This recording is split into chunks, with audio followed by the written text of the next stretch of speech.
Sound check. Alright, welcome everyone. It's time to finish this Genshin drawing that's taken too long, finally, once and for all.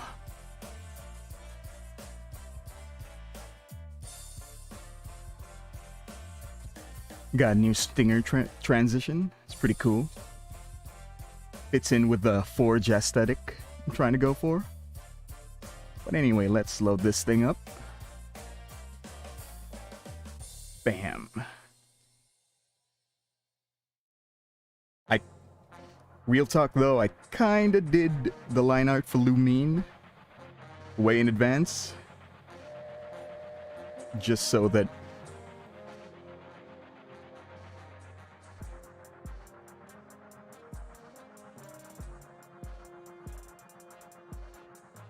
Aw, King Bowser, welcome. That is true. I don't have access to custom emojis yet because I'm so new. But welcome.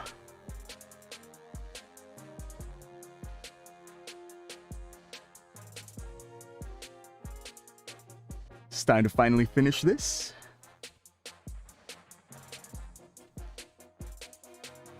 Doraki, I do agree. It's just a bunch of basic emotes. Can't really say anything too good about it.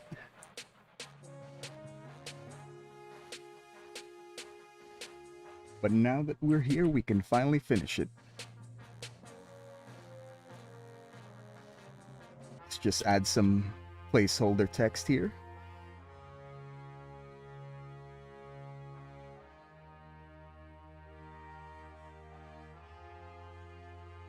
And we can just get into work on Paimon.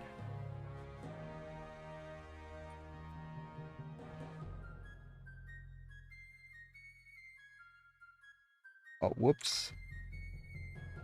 Doraki, to answer your question, you just download either an MP4 or WebM file, or you could make one on your own, and you just use OBS's transition. Like you go to the transitions tab, and you find the stinger. It's called the stinger from the drop-down menu. That thing allows you to input your own MP4 or WebM to use as your transition. And it's pretty cool, it automatically does it for you, especially if your transition is transparent. Here's an example. It looks like it's burning up, goes back to the forge, and it's pretty cool.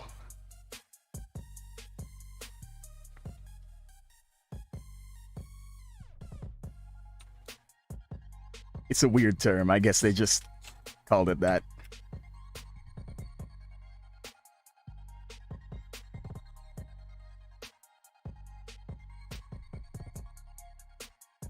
Is that true, Doraki? Did they actually nerf the butt also? Not just the top. That would suck.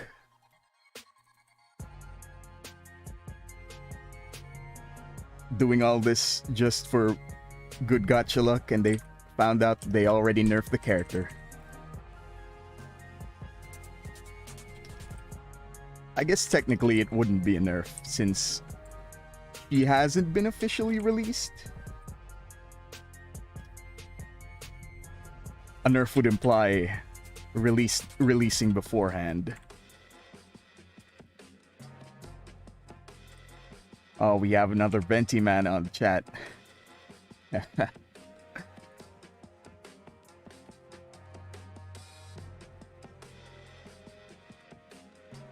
kind of want to adjust this nose. Let's see how that looks. Nah.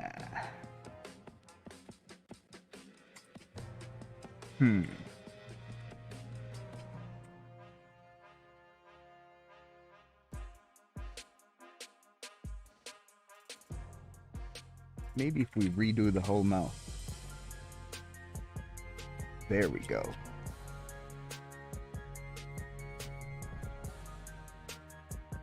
It's always a good idea to keep on flipping the canvas as we're going through, just to pick out any details that may look a little wonky. Looks pretty decent so far.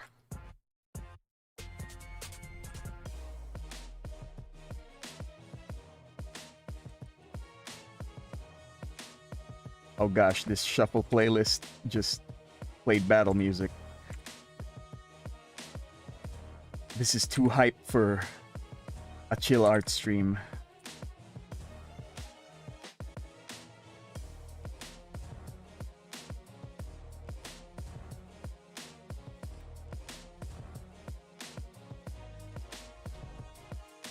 That is true, Doraki.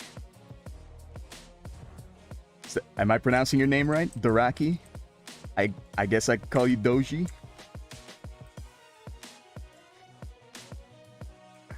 Anyway, welcome aboard. Nice to have your company in the chat. You're just gonna be doing some chill art.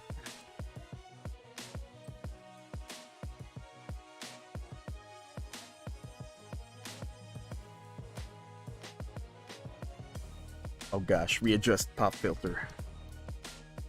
Pop. Pop. There we go.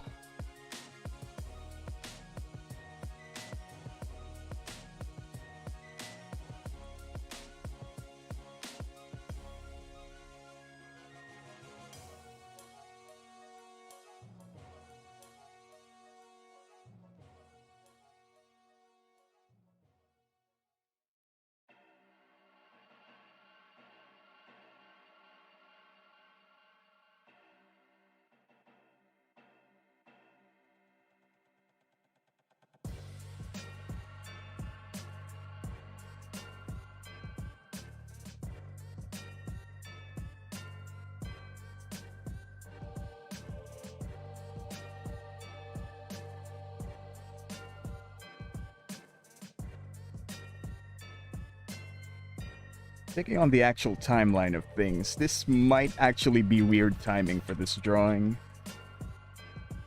Since Rosaria is going to be coming like 3 weeks from now, I'm going to be in the weird position of, do I post it now or do I wait 3 weeks to post it for maximum reach? Bruh. But poor timing is all part of the branding. Becomes synonymous with art, my art, these days.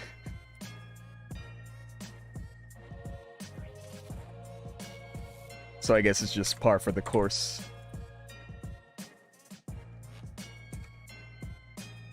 I'll like re-release it. You make a good point, Doraki. You mean like re-release it when the banner does go up? That's actually not a bad idea.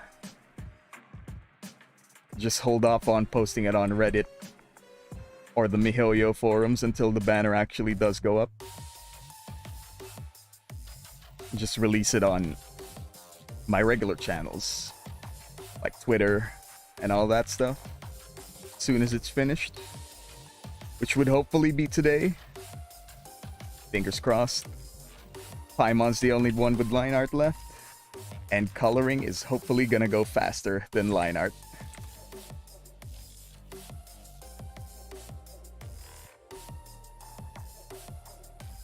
No, really, that's actually a decent idea. Thanks for that.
Hmm.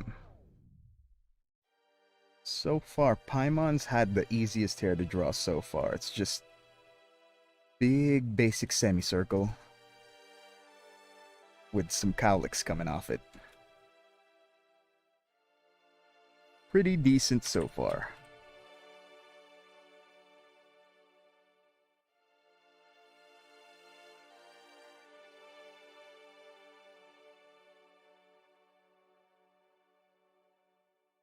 Hmm.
Hmm.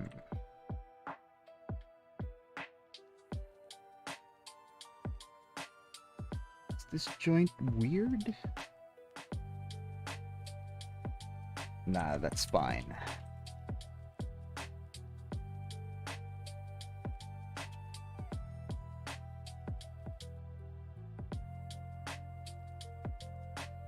I've actually run out of just generic things to say about what I'm currently drawing. So now it's time to fall back on Plan B. Hypotheticals.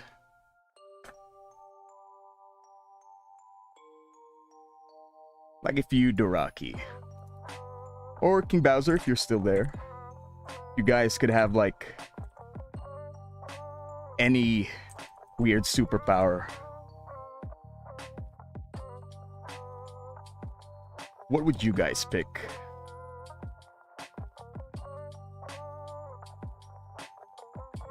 Like to start things off. Personally, I would maybe choose like the power to maybe manipulate the attributions of memory, like other people's memory. Manipulate that shit. I think that'd be pretty dope. Like you could get away with anything. Start and remove conflicts. Like it'd be pretty cool. Like imagine if you just are walking down the street and let's say you punch a dude. Like just sucker punch him. He turns around to look at you. And then you do a weird thing. And then you just manipulate his memory. And make it so that some other guy walking down the street is the one that sucker punched him.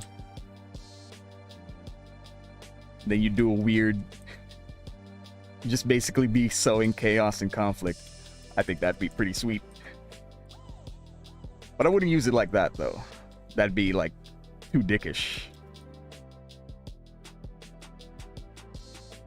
Yep. Doraki, I'm talking about powers. Like, if you guys could have one. Like, no limits. But I guess no limits means no limits. Never mind. What would you pick and why?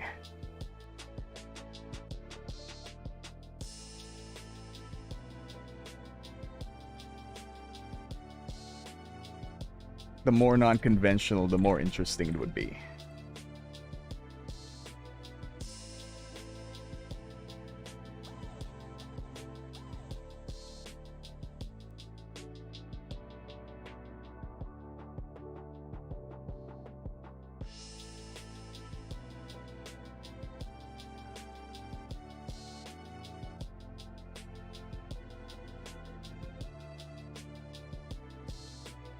Gosh, Paimon has really tiny hands. That's canon too. She has tiny hands. Really tiny.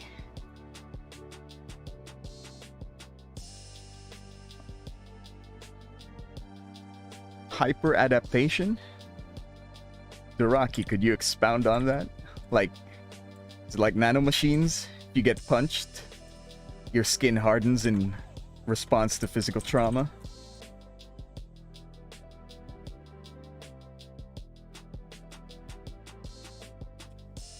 Oh, in the most vague way possible. I would say that's cheating, but I did say anything goes. Dang it.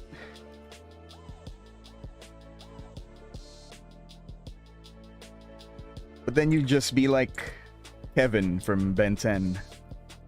The original Ben 10. Oh gosh, that shit's been a while. Didn't that have its like 10th anniversary recently? Think it was a big deal?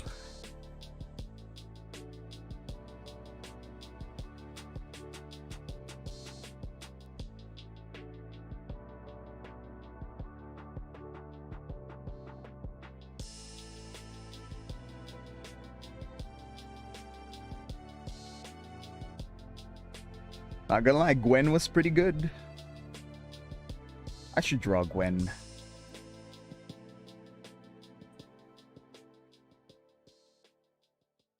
Maybe.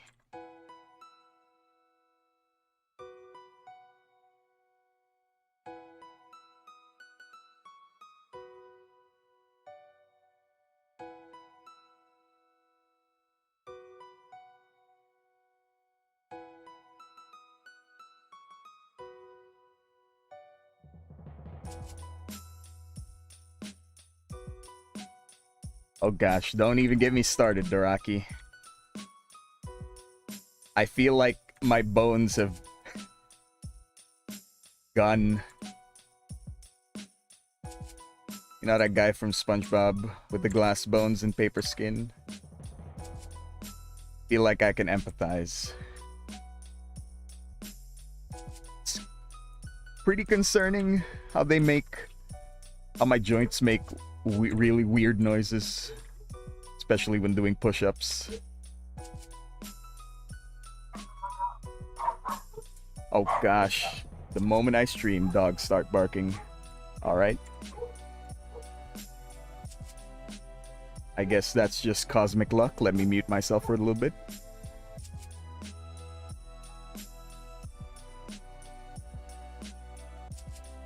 And the second I mute myself, they stop barking.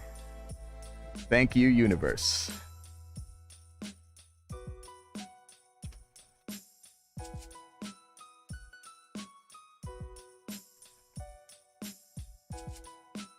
I guess as the old saying goes,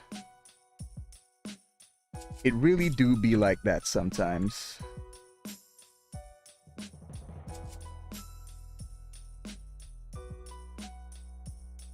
However, I am unsure of how many more it do be like that sometimes I have left in me.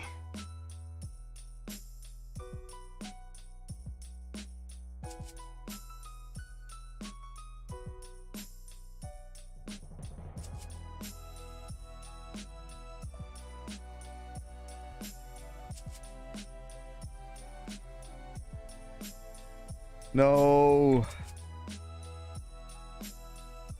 I object to that old man status. I'm like 24.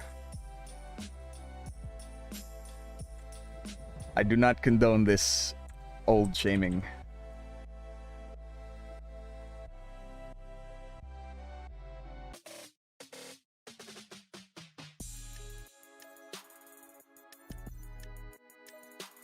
Oh, hell yeah, man.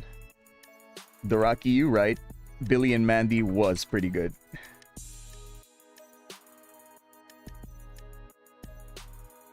That show was crazy. It was ahead of its time. I think it really paved the way for for normalizing comedy, like things you could find in Adventure Time and Chowder and all that.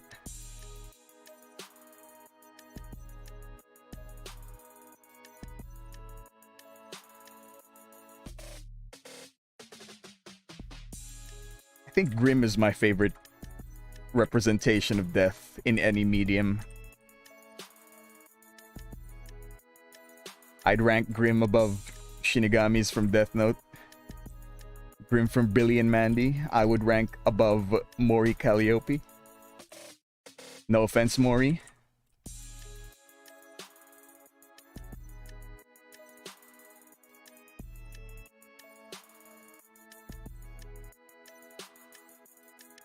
On the 0.00000.01. God damn it, I said point twice. On the infinitesimally small chance, but non-zero chance that the internet may lead you to this weird stream. No offense.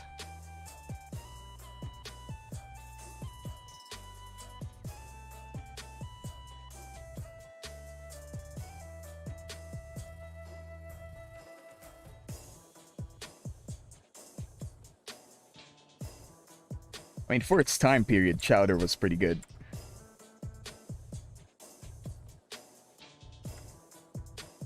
I'm not so sure how it would fare in today's climate, though.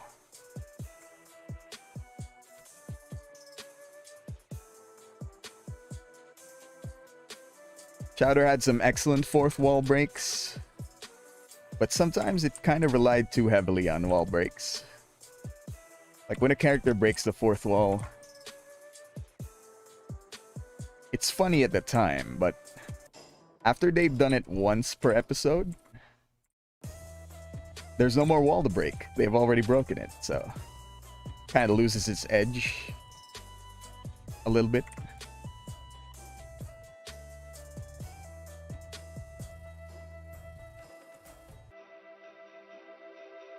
Paimon has these weird pepper things. Her hair blocks it, but I guess they'd still be visible like this.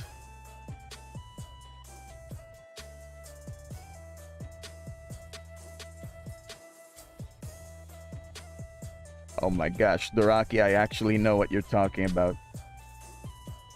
Japanese Grimm from that one scene where they were switching eyeballs, I think.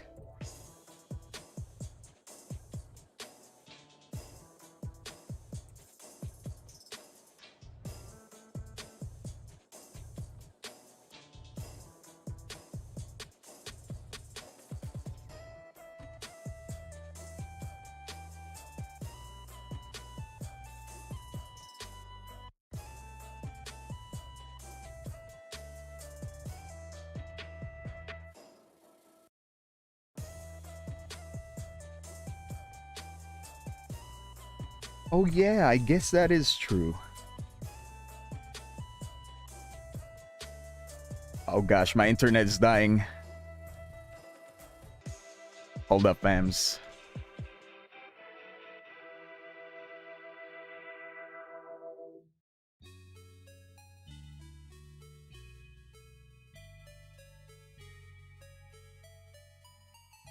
Hold up, fam. Internet currently dying.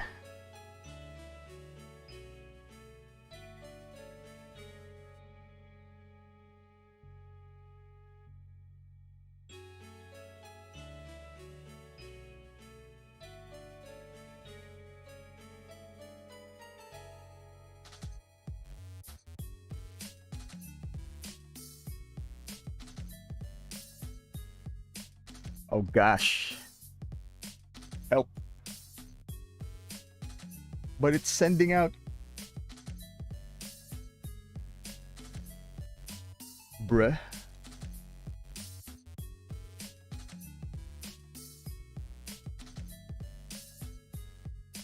Hold on, let me switch to load screen.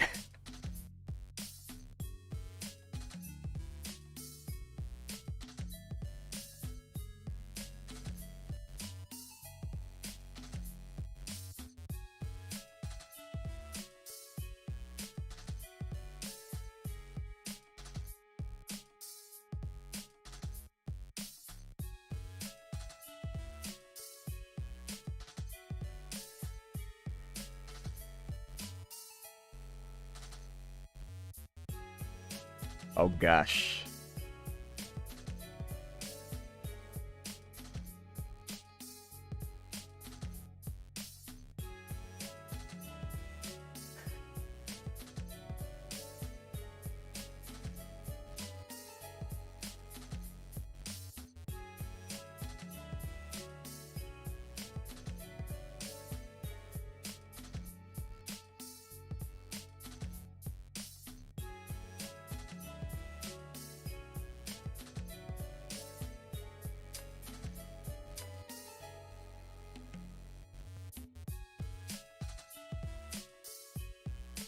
Alright, stream health is back on excellent condition.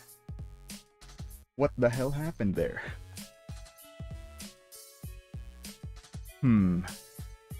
Not too sure what the hell happened, but let's get back to this. That was weird.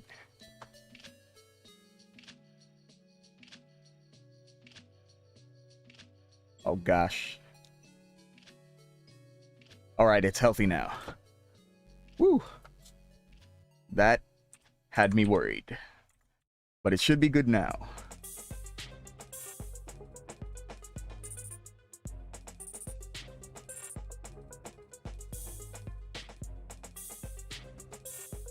Reminder to use YouTube's editing tool to cut this out of the VOD.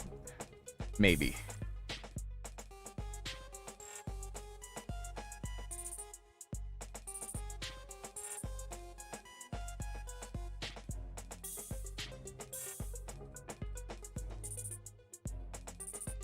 That was weird. Hopefully it doesn't happen again.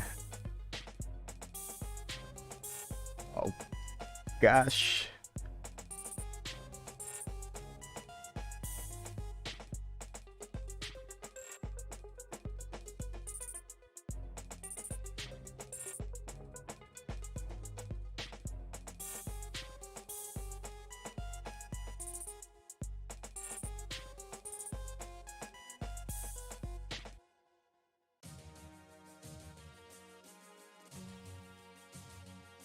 That really killed the Grim Adventures of Billy Mandy discussion. Damn it, internet.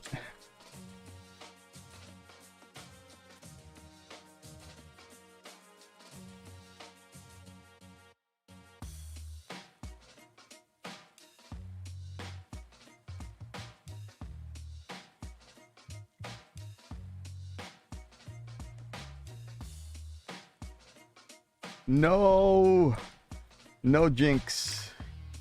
No infinite cosmic happenstance trying to fuck with this stream. Please no. I am just a simple lewdsmith trying to forge my works.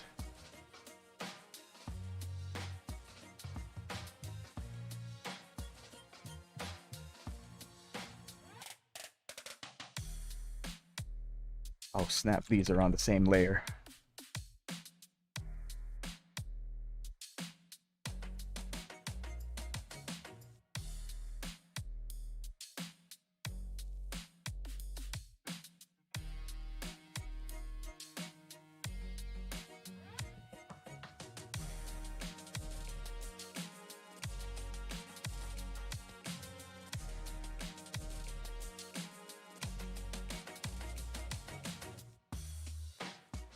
Oh gosh, didn't he get his own movie? Like that green guy, Fred Fredberger? He got his own movie to cap off the entire series. I think it was the background characters.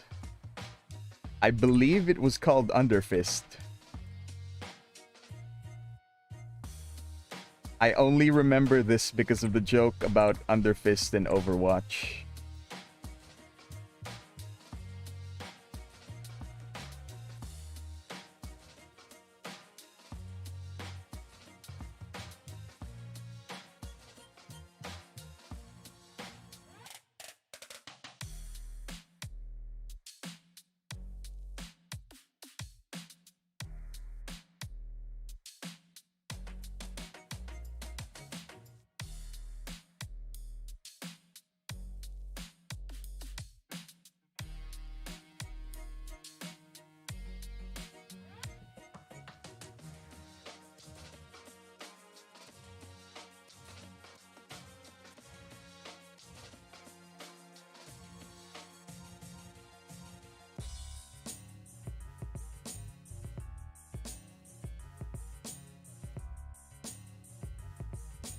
Going back to the topic of, like, fourth wall breaks and Chowder. I didn't realize that Tara Strong voiced... She voiced Truffles. That is crazy. She was in the wall break, washing cars. I guess her range really is, like, extremely large.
Oh, snap. There we go. Really liking how fast Paimon's line art is going. I guess that's to be expected. She is the smallest character. Like, compared to the amount of time Rosaria took. I'd say, like, already 33% done. Oh, wait. Ah, the crown. Alright, I take that back. 20% done.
There we go. Paimon's metal pieces, they're exactly the same metal pieces from the statues of the Seven all around the game. I don't think this was an accident. Just adds more credence to the theory that Paimon's eventually gonna turn. Which would suck.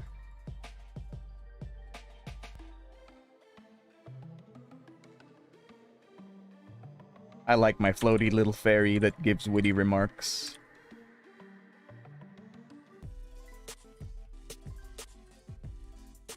Maybe someday, if our wishes come true. But nah, Daraki, I'm talking about like this part. Hold on, let me change to a highlighter. Like this part. Oh, snap. This part. That part, it looks like one of the statues.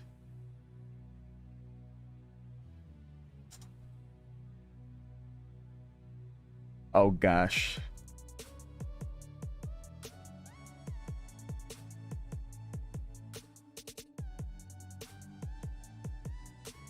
So much drawing of the same line. I can't help it, King Bowser. I'm like, I see something looks wonky and I just have to correct it until it looks perfect. It's one of the things that I'm trying to work past. Like, I just need every line to be perfect. Even though that's not practical at all.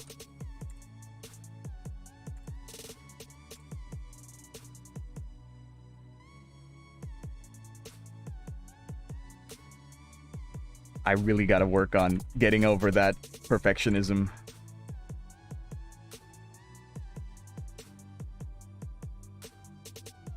But I just want everything to look pretty.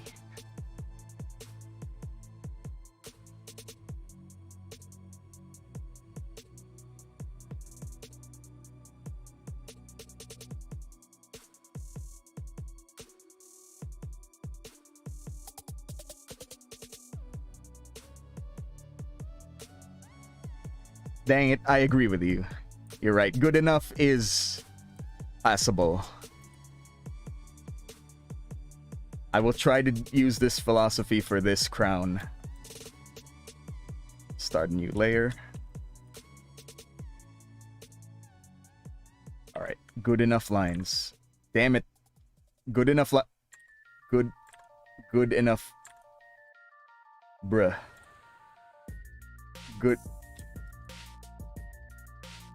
Good enough lines. I can't help it. My fingers automatically press undo.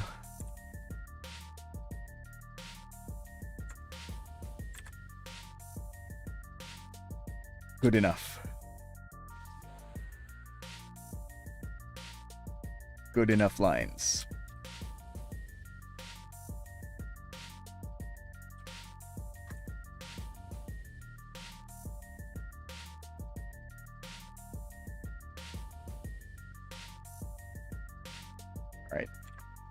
We are continuing to aim for good enough lines. Oh gosh. Bruh. Oh man. If I had a controlled Z counter,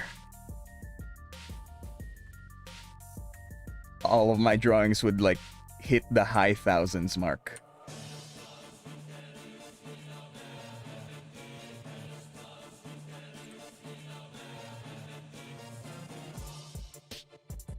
Oh gosh, this is like fitting challenge music.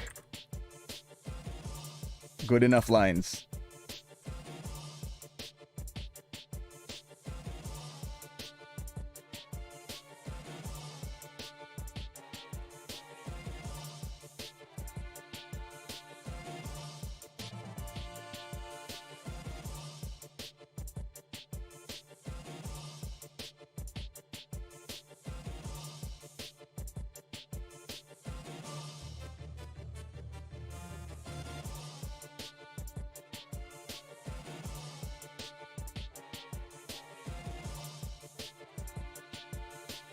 I can't help it, fam. the I have the playlist on shuffle.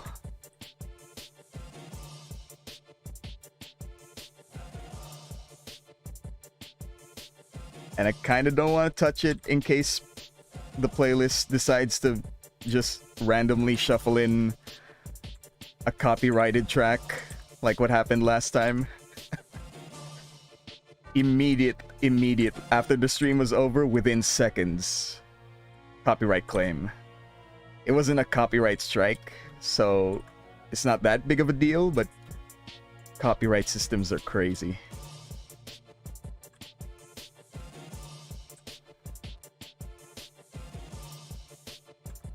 So no risking the preset thing. Hopefully it doesn't play anything that gets me in more trouble.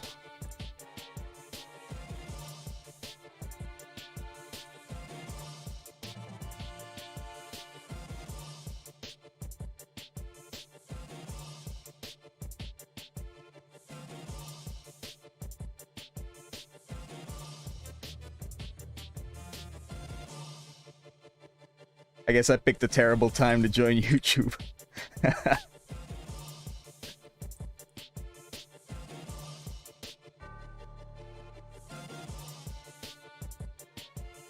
It's like the classic advice that all YouTubers give. Start 5 years ago from when you ask the question, when should I start YouTube?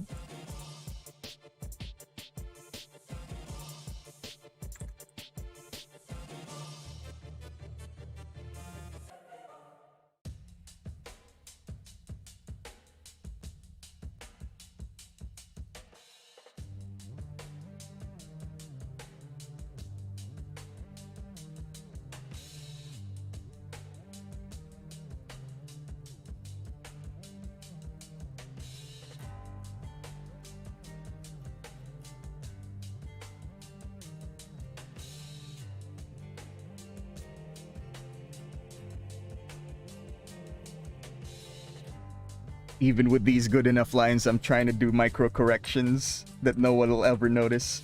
Stop it. This is good enough. Move on to the next thing. Speed drawing.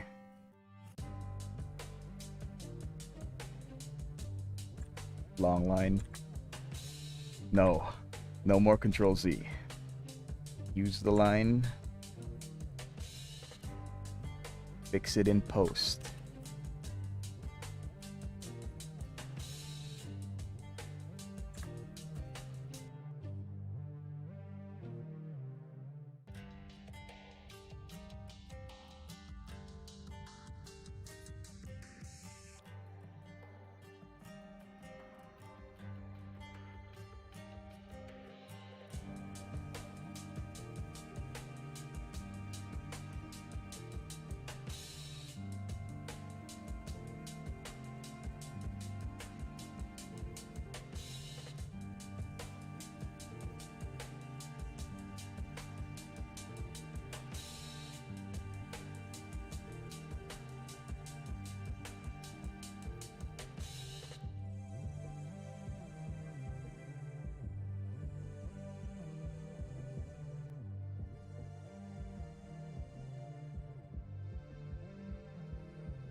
It needs to match thickness.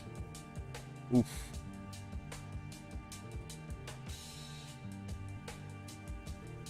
That looks pretty alright.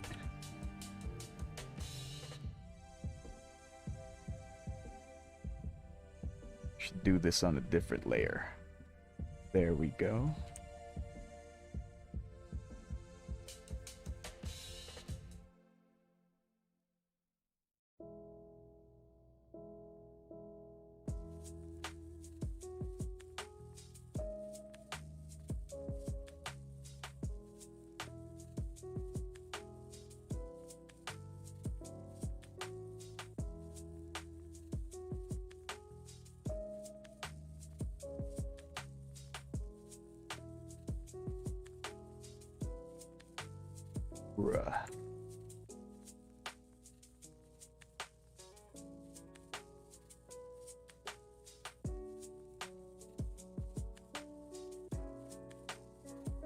Now I'm second guessing whether every line is good enough or not.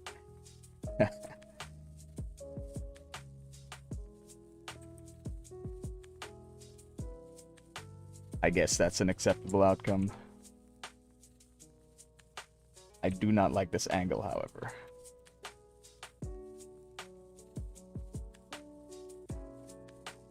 It's should be more of a semicircle instead of a square.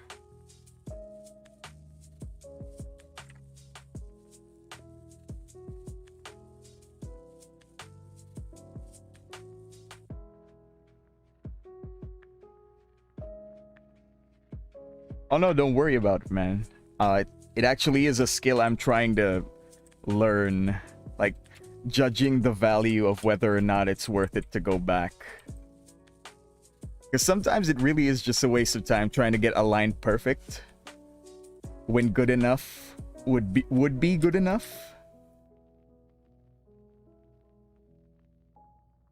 I don't know, I'm always looking for things that help me make art go faster.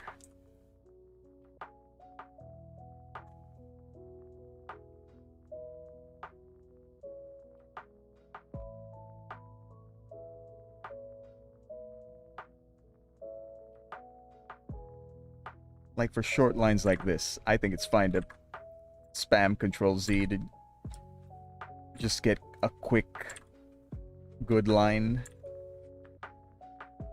I don't know. Like for longer things, it kind of loses value.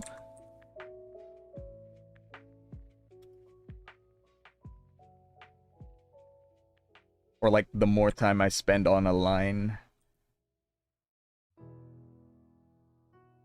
I would somewhat consider it as time wasted, even if it leads to a perfect line. Like if everyone zooms out, no one's gonna notice a crooked line here or there. Especially with how most users would scroll through art. Trying to get every single line perfect wouldn't be the best investment of time.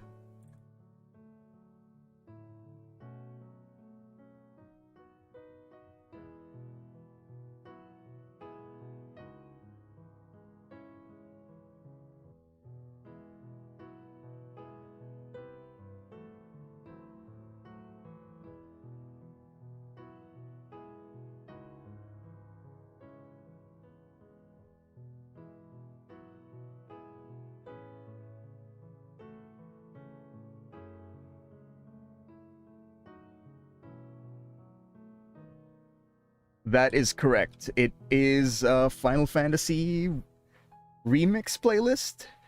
It's by Game Chops. They have this thing where they let streamers use their music, and all that they ask is that they have the song title on screen, and if it's on YouTube, they ask that you put a link to their website in the description.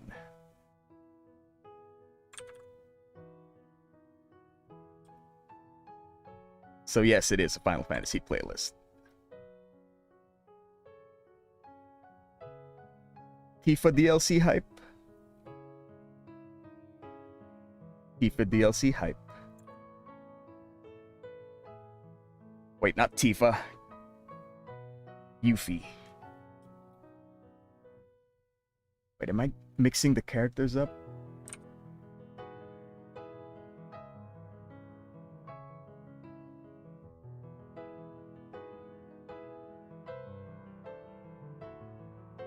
DLC. Let me just Google this.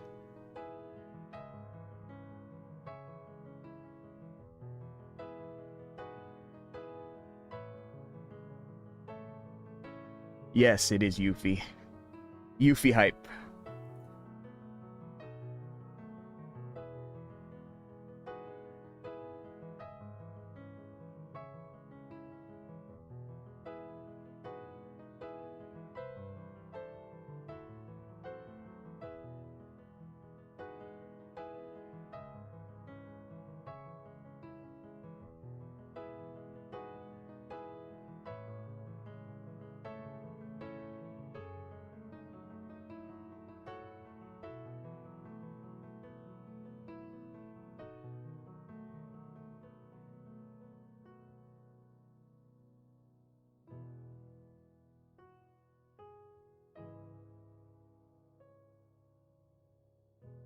Oh gosh.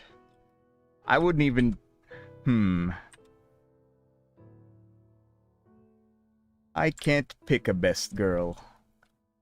King Bowser, how have you been liking the remake? Personally, I liked it, but I also haven't played the original. So I don't know... I'm a complete blank slate going in. I know some people have very strong opinions on it. And the general reception for the remake has been mixed. Oh.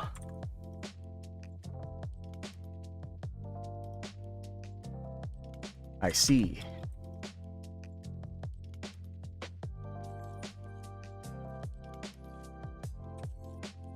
I'm not a real gamer. The remake is the only version I've touched since I didn't have the original 7 growing up.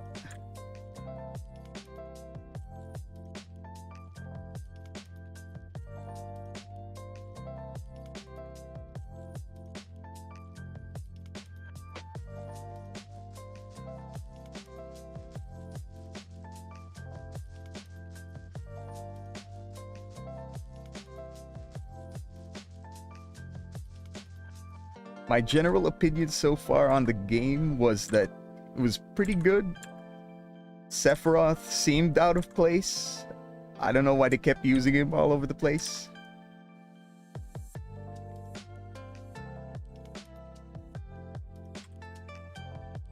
Oh snap, FF9. I have not played that either. What platforms is it on?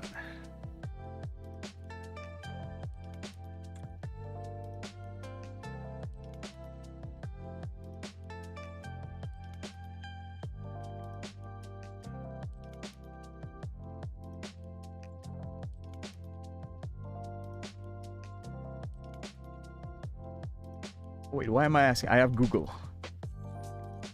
F9.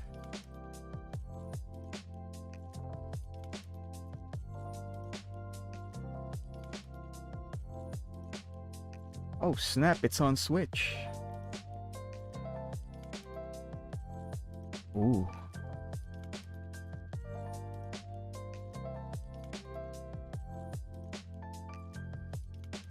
Oh cool, it's both on PC and Switch.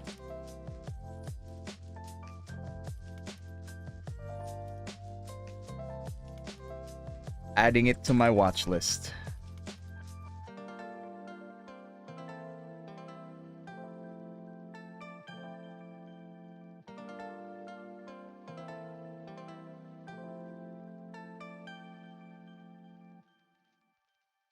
I guess Steam summer sale's not that far away.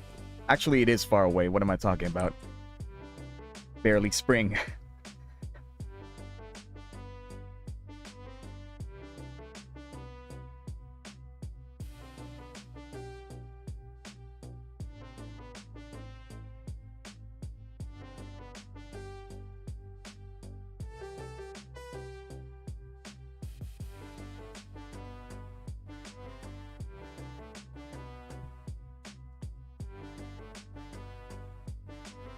I see. I will keep an eye out for it, though.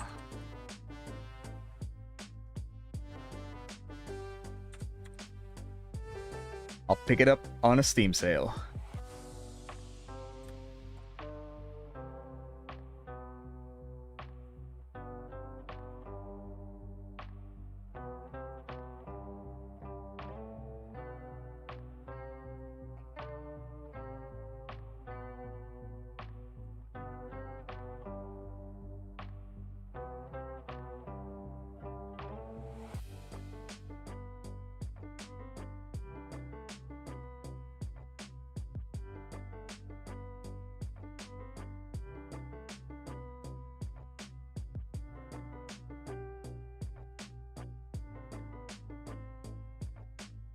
All this fantasy talk has... Is it weird that it reminded me of something that I've read yesterday? It was a short series on, like, how to kill mythical monsters. It was written really well. Like, written from the perspective of a really tired monster hunter that couldn't give less of a fuck about the world. It was really cool, like...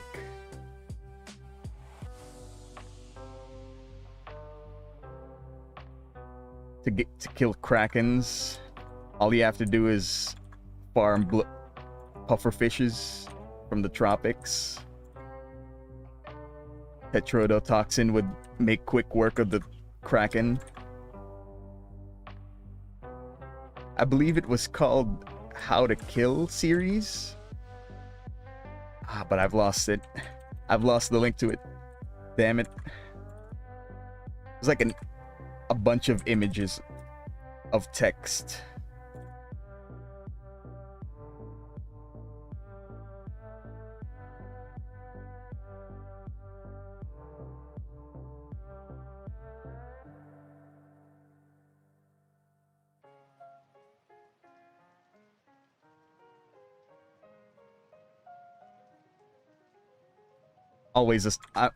I'm personally always a sucker for lore stuff like that, mixing mundanity with fantasy elements.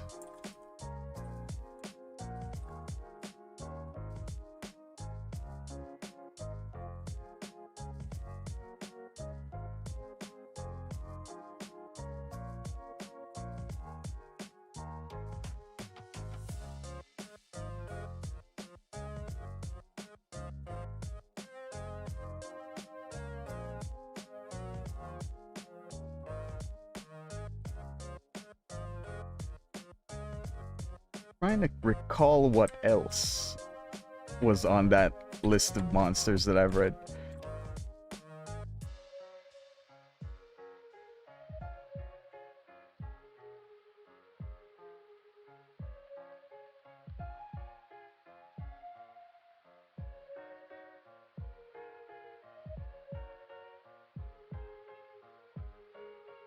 Damn it, memory failing under times of memory stress.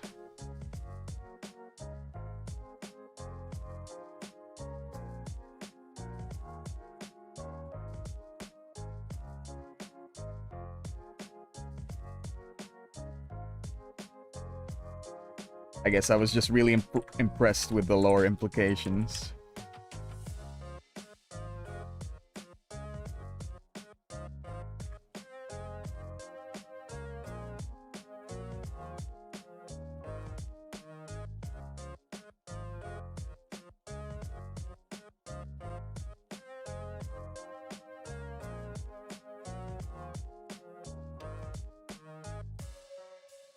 Oh, I forgot a few details.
Wait, this is another line.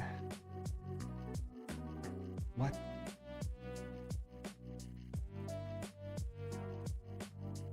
Wait, what? Dun. What?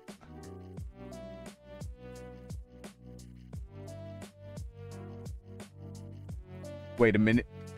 Boom, boom. What? Alright. This goes here. There. I mixed it up. Damn it, they're all on the same layer. There we go.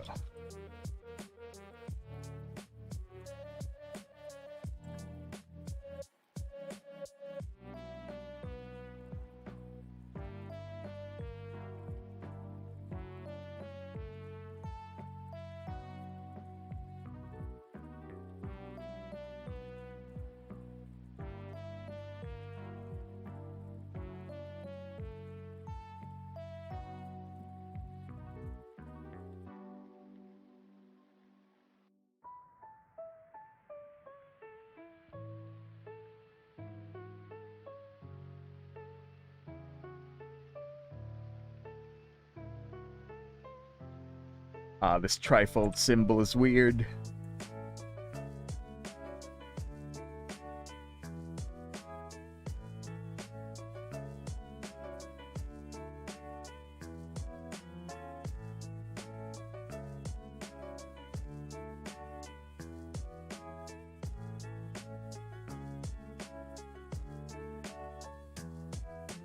Goes from there.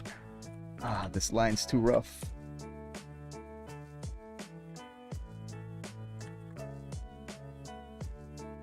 And it would be a good idea to connect it down here, but problem is this line's already in the same layer.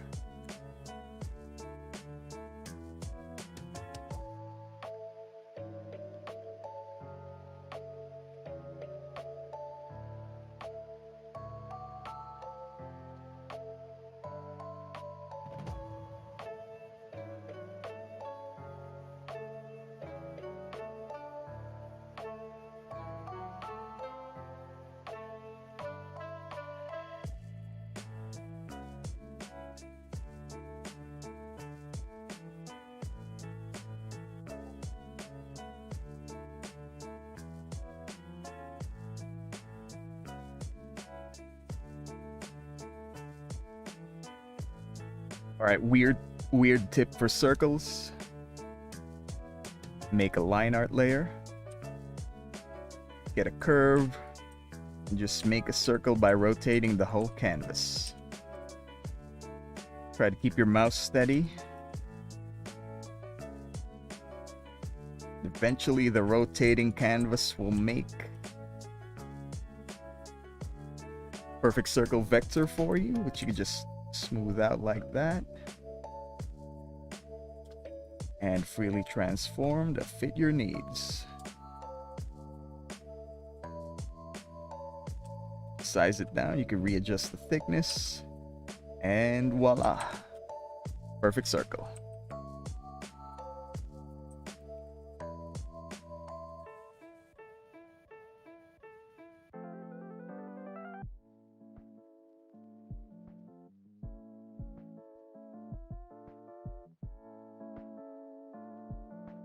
Oh gosh, what is that?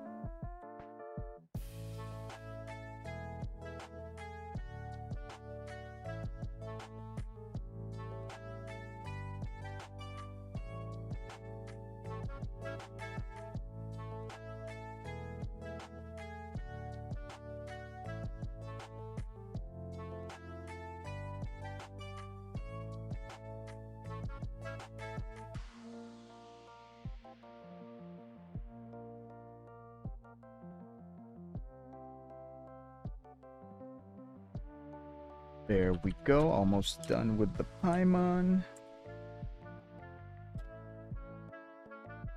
More tiny hands.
Gosh, this is not the rough line.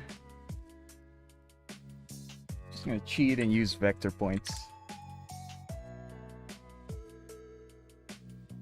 I can't cheat all the way up to there. There we go.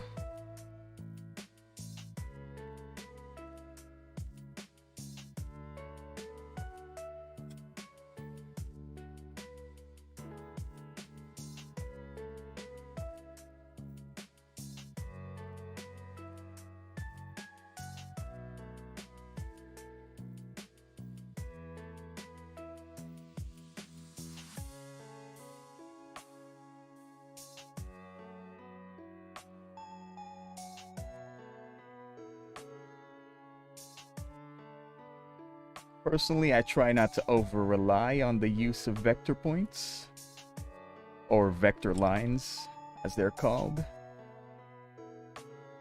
Number one, because it's much faster to draw by hand using raster lines. And number two, if you over-rely on the use of vector lines, you're not getting to practice on your stroke. Line strokes, your muscle memory on doing them. Don't get as much practice on them like that. However, for these really weird and difficult lines, go ahead and use them all you want.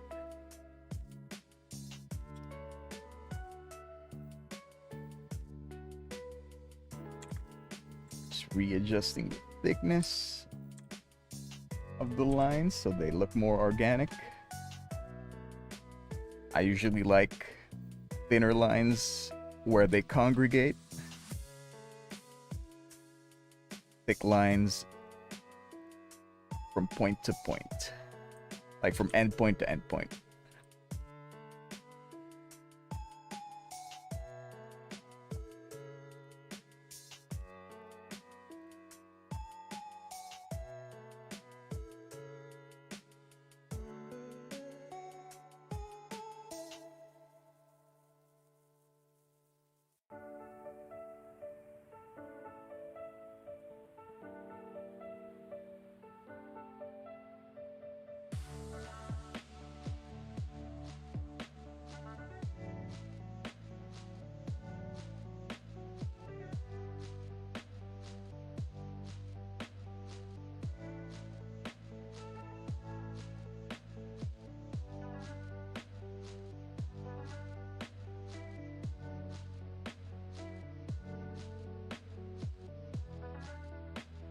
Gotta imply a feel for that little flap of exposed skin. Make it pop from underneath the hole. That's fine.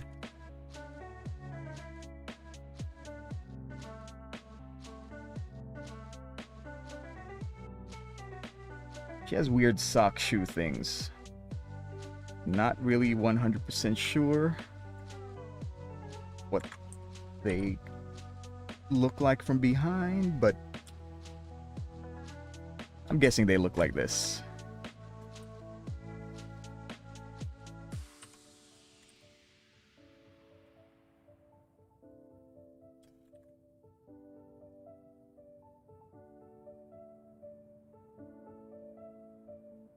Maybe more pointy, so it looks less like socks.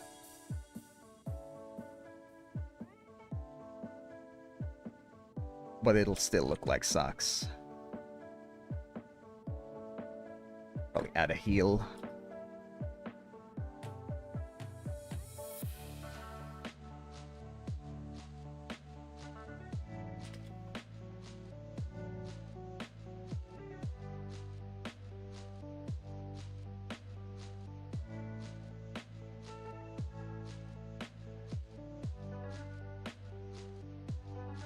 Line actually terminates too soon.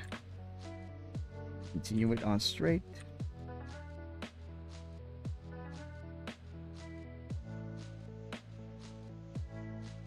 Thing about vector lines is you have a really bad time going back and erasing them.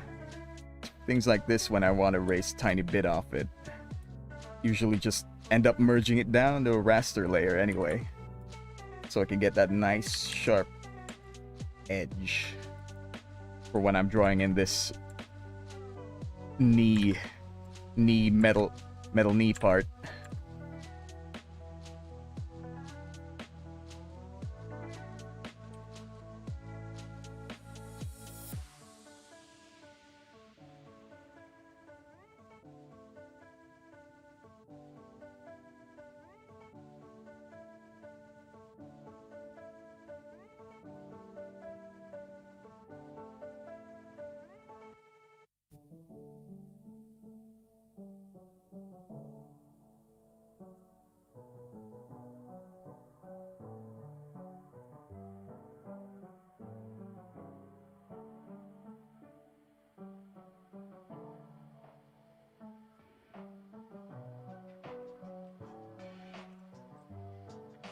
Alright, time to check on how it's looking so far. That's looking pretty nice, actually.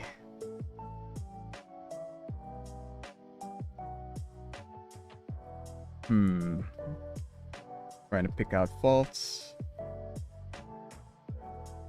But I'm overall pretty happy. I was gonna say I was pretty happy with how it's turning out so far, but I could maybe fill out Lumine's cheeks a little bit more. Let me just mark that. It's a potential area for concern for later on.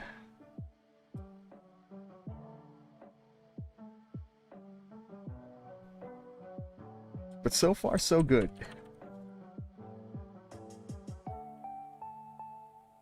Maybe make this part a little more pointy, so that the circle negative space is a little bit more easily defined or clearly visible.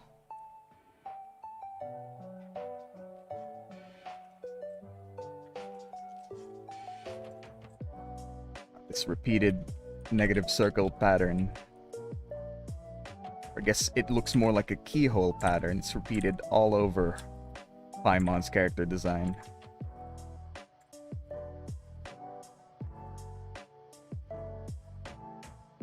Definitely one of those things that you should get right. Or that I should get right, I should say.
Oh gosh, I can't believe we're actually almost done with the line art.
Whew.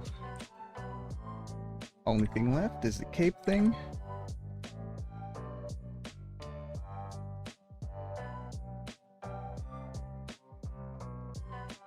Actually, we could be messy with these lines. Except when they're folding into each other.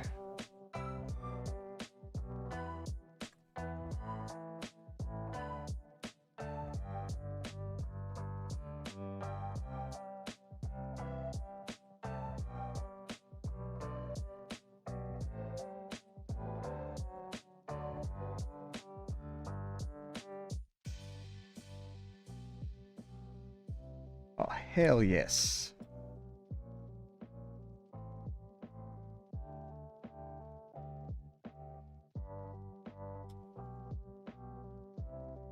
Now to work on this revision part. Kinda want wider cheek. Oh man. It's all one big layer. Let me just get rid of this.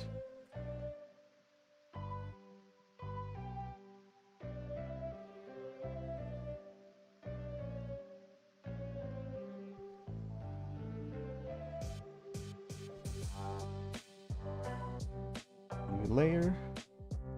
Just slightly thicker cheeks.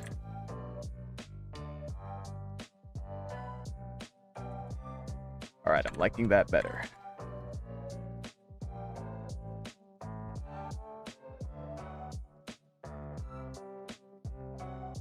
Gotta get rid of the lines under the hair. Get rid of a few overlaps.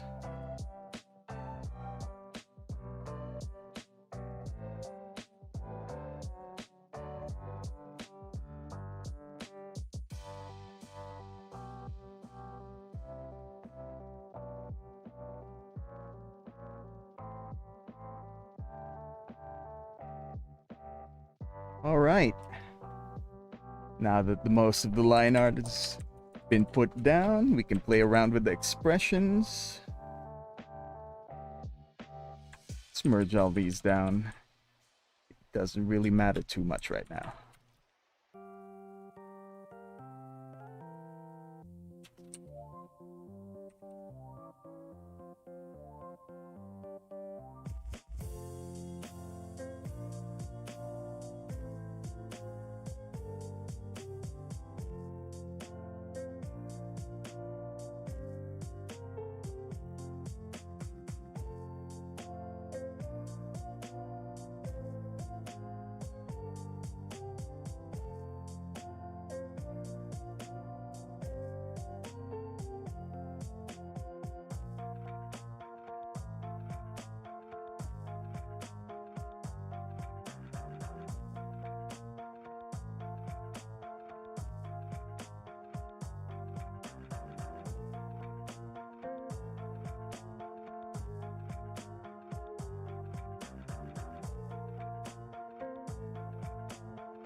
I originally had this expression for them on the sketch, and I'm not feeling too bad about them. I guess I can keep them all the way up to the line art.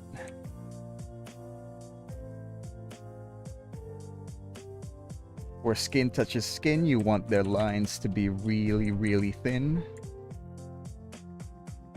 to show off how close the parts are actually touching.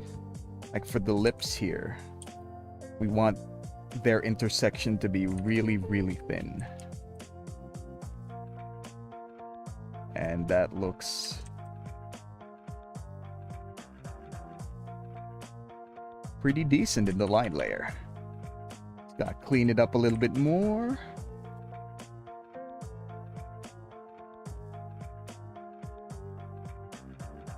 There we go.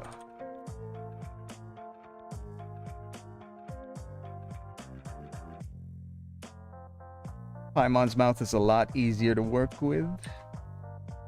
Matches her personality and how she has less restraint when opening her mouth.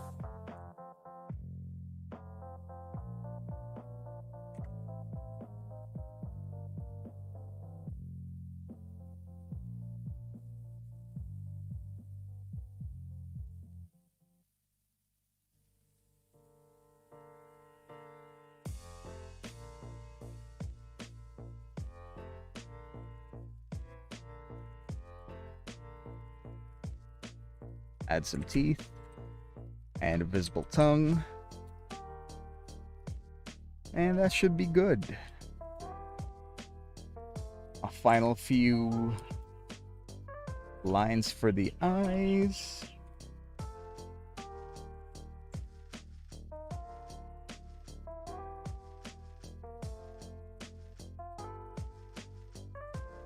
And we are almost there. Our Paimon's pupils look like. Oh gosh, she has negative pupils.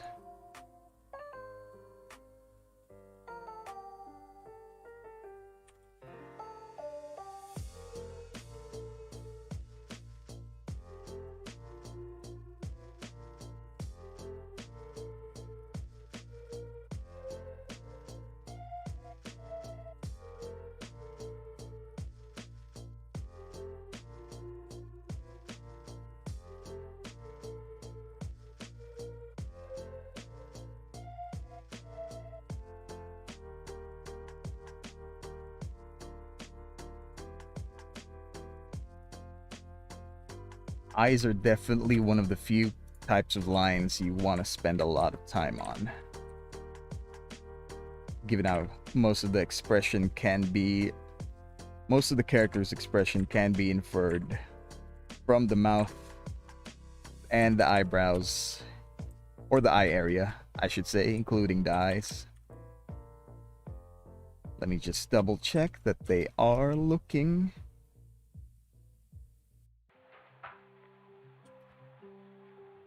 They are looking right where I want them to be.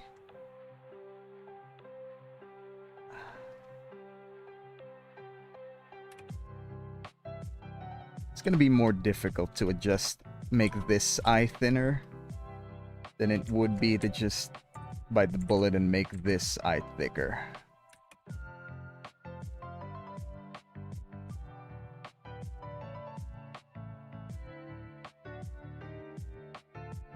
Just do what's easy.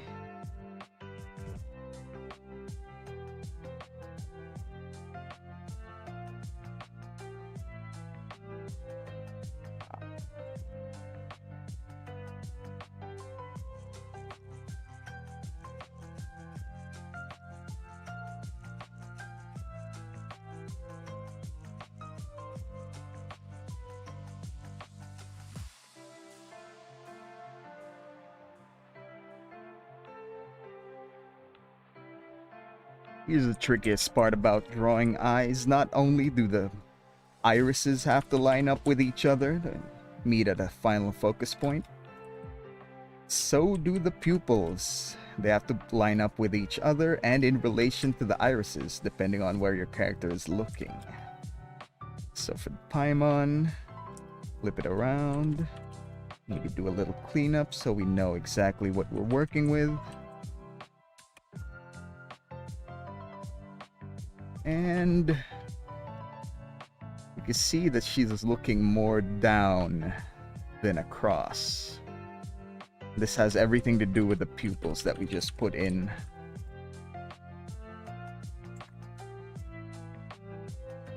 We have pupils more like this. It's easier to convey that she is looking forward. However, these aren't perfect.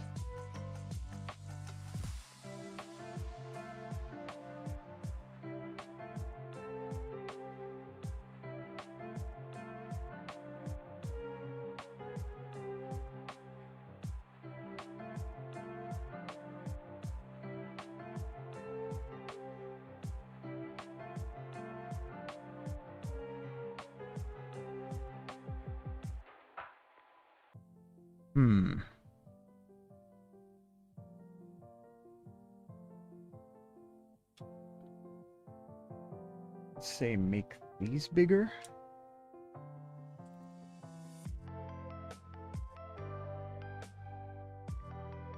And lower them. There we go. That looks a lot more acceptable for letting her look. However, since we scaled it up, doesn't look that too great. So we'll have to redraw it. So we get a crisper, or a cleaner, I should say. Cleaner line edge. Doesn't have too much feathering. After we have that, we just get rid of the old line. Maybe thin out this line a little bit more.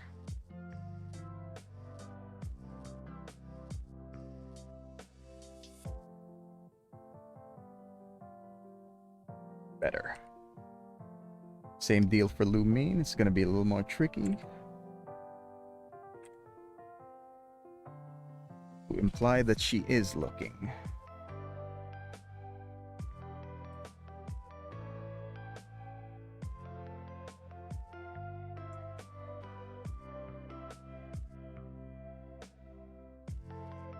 Liking this so far.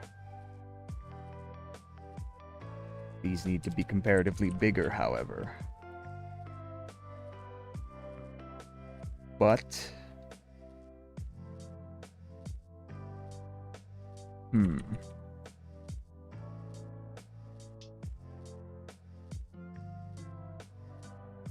Once again, double checking.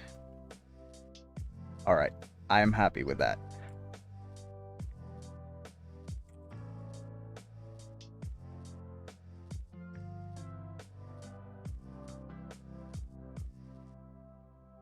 Same deal as before. Let me just clean up this line.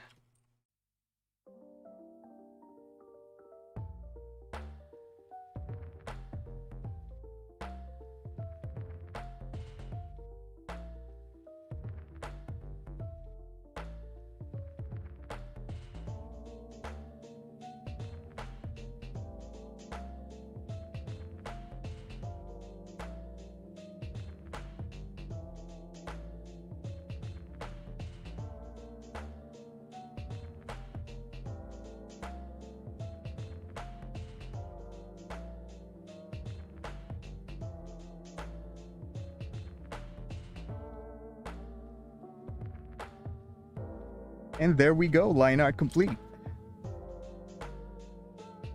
Remember to save that before we proceed with coloring, however. It's been roughly an hour since the start. Time for a little break. Oh, not experiencing technical difficulties.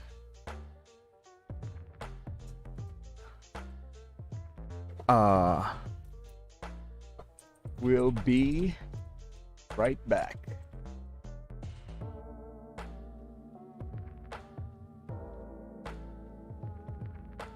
Oh gosh, I moved it. Transform. Center horizontally. Move it down a little bit. There we go.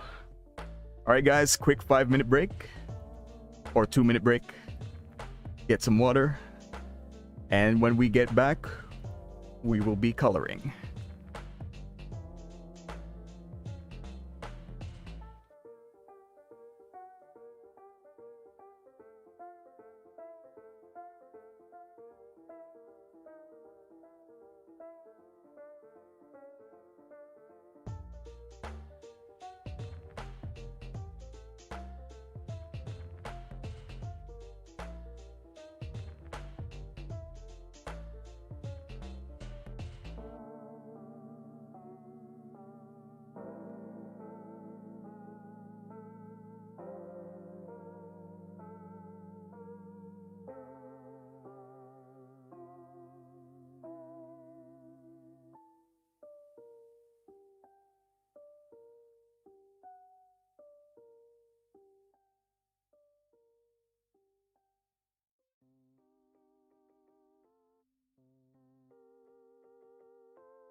And we're back. Alright everyone, let's get to coloring this up.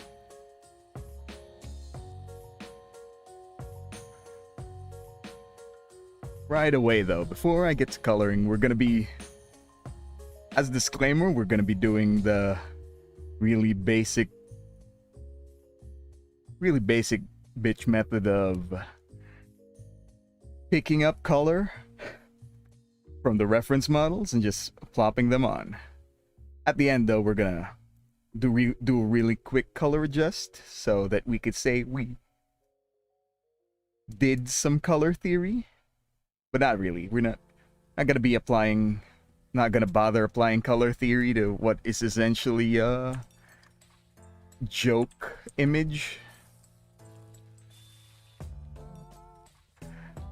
So that's what we're basically gonna be doing.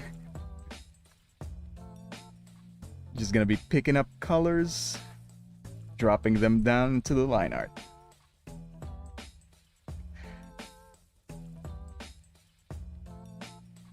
I wouldn't call it cheating per se.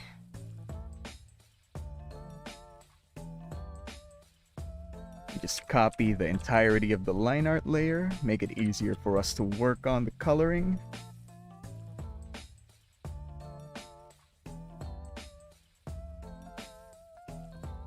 I wouldn't call it cheating per se, it's more like remaining true to the model. Although it technically is cheating. No bothering with color theory for meme images. I'm a really big fan of using the magic wand tool for this. And for that to be effective when coloring skin, we have to seal off the eyes first, so that we can select the entirety of the face without selecting the whites of the eyes. So with the whites sealed, we can just select this entire thing. Bam. Select the skin. And let's just stick to the face for now. There we go. Oh, I almost forgot. Always have background layers so you can see if your color has any tiny holes forming. You can catch those before they become a big problem. Nothing worse than the feeling of uploading a picture and realizing that you missed a single pixel. So this just saves you with that.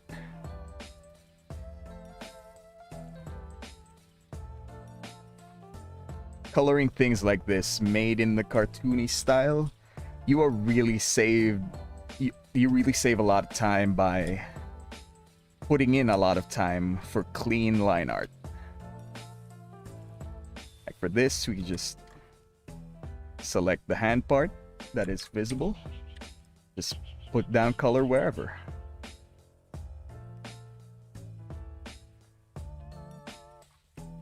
The only real issue is that with characters that are this complex detail-wise, it's hard to remember which parts are actually showing skin and which parts are just elaborate armor pieces.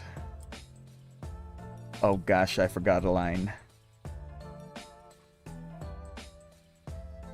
But before that though, let's just finish filling up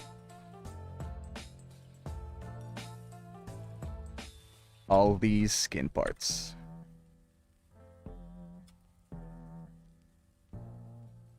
Lumine has this really weird glove thing. Oh gosh. It's this weird glove thing where the only part inside the glove is her thumb and her palm.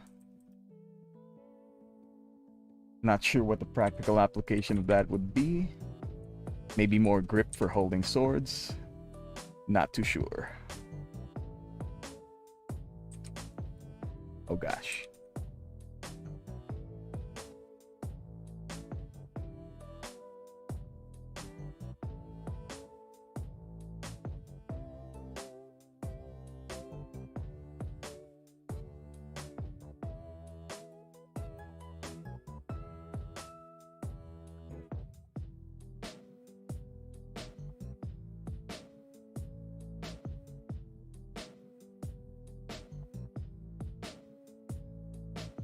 I find this to be the most relaxing part of any drawing, really. This section right here. Coloring in base colors after you've put in the time for the line work. Kind of feels like adult coloring books. Oh gosh.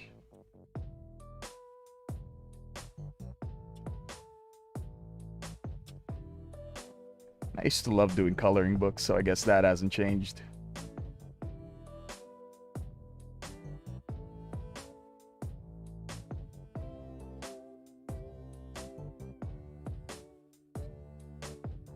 Next we move on to picking up color from base model Paimon.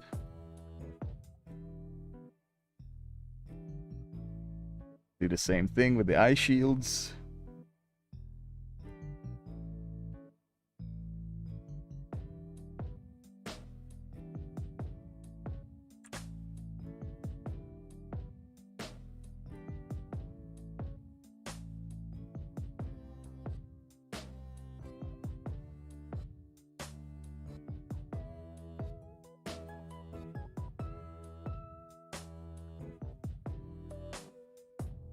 Oh man, I was working on the wrong layer. How embarrassing.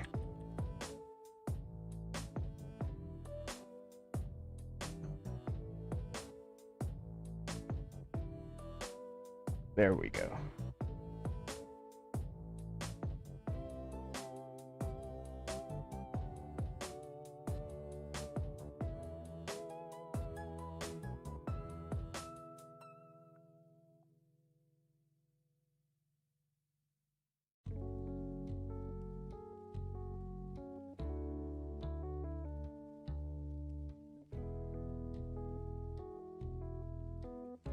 Forgot some lines to add Paimon's eyelashes. Just gotta remember to add those later, the final line art layer.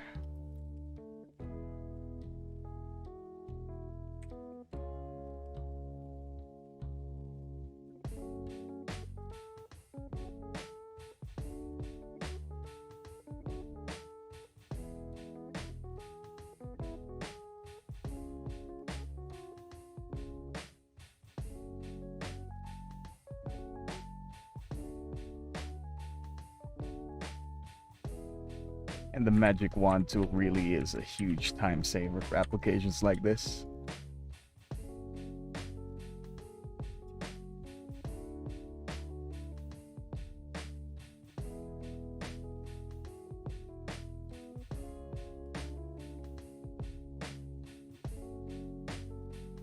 Just gotta double check that it is coloring in every single pixel that you want it to. It's not going over some more delicate lines.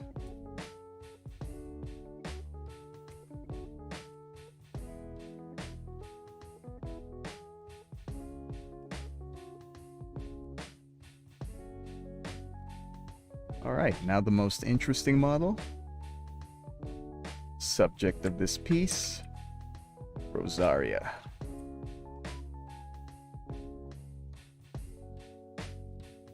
Hers is more difficult to pick out.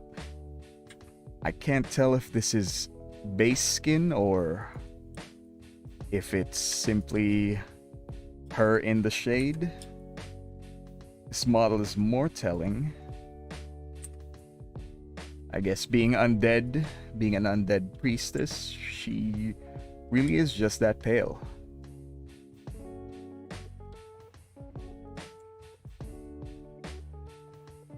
Is that correct? I guess that is.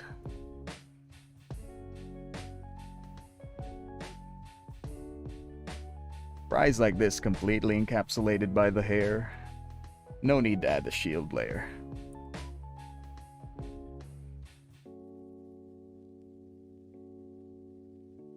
It's really more of a lore implication at this point, but I believe she is canonically an undead priestess. Priestess part confirmed. Undead part Maybe. Leaning to be likely.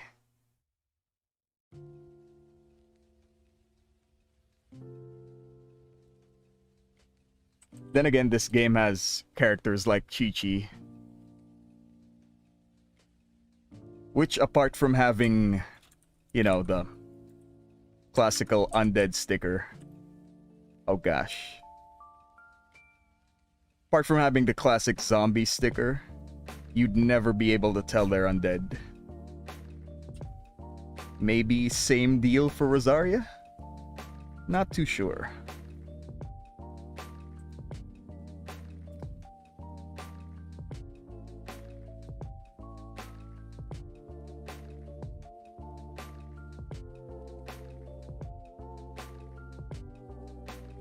That is a really pink shade of skin color. Without the rest of her colors for context. Is her character model leans primarily on red and black. So with the rest of her reds, it shouldn't be too big of a deal. Let's see what this color scheme looks.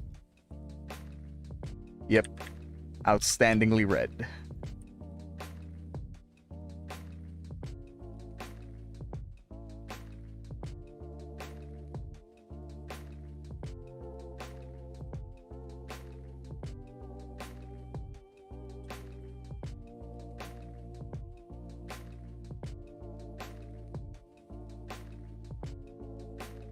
Her hair's super deep maroon though, so I guess it balances out.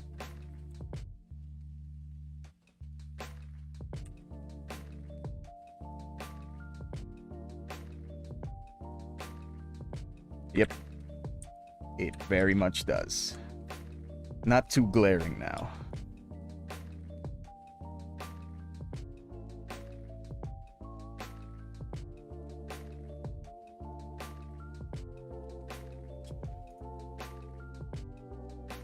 Whoop. Whoa.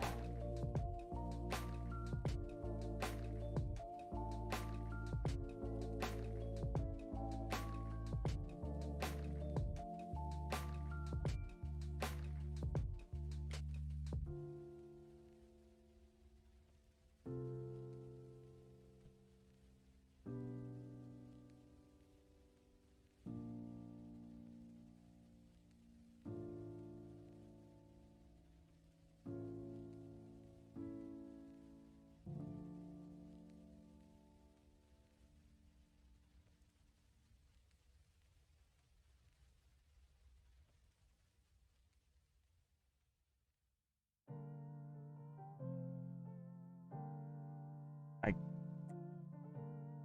guess I missed a line over here.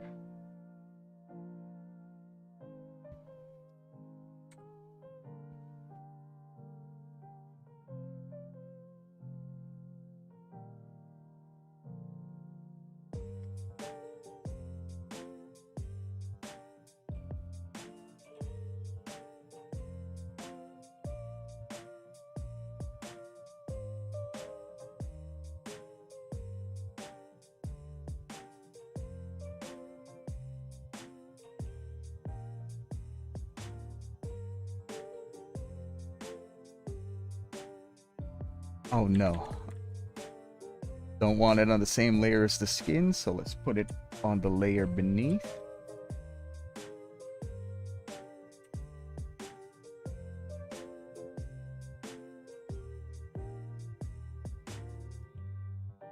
For my style of coloring in, I usually like to start... Well, this is for the layer order. I usually like to start going from top to bottom. I'm talking about the layer order here on the right side. That way, for when you already have clean base colors applied to, let's say, the skin, you could just go crazy with the rest of it. Like for the hair, you could be crazy with the line strokes.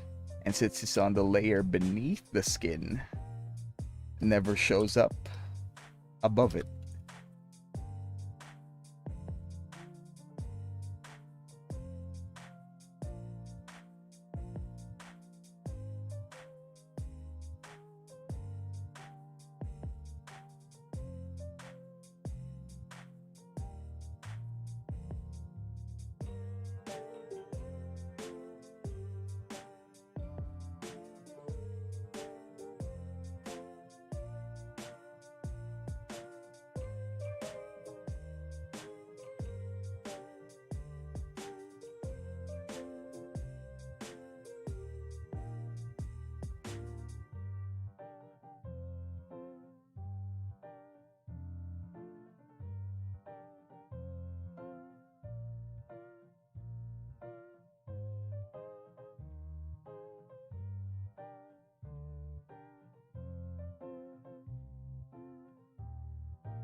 Wait a minute.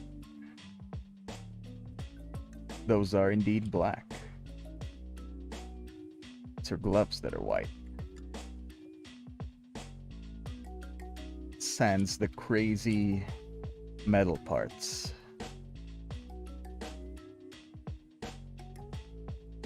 Oh.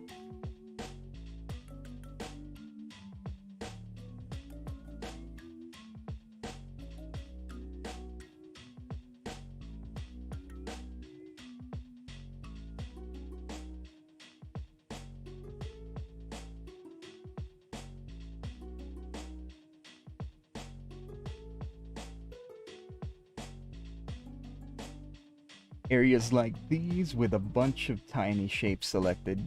You want to go big brush? Just make sure to go over everything.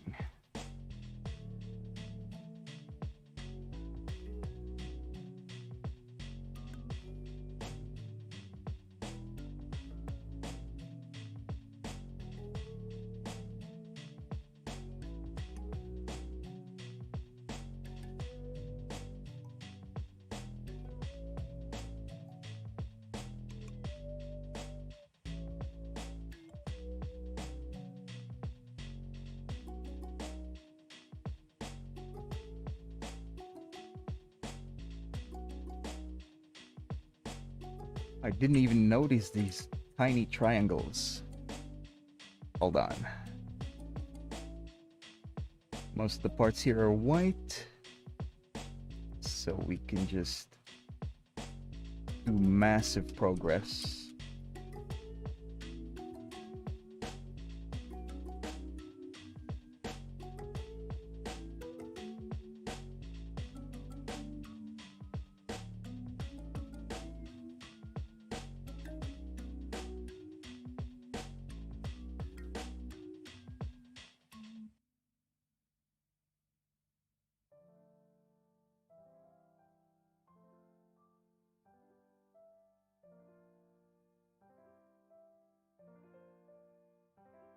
Massive progress, gang.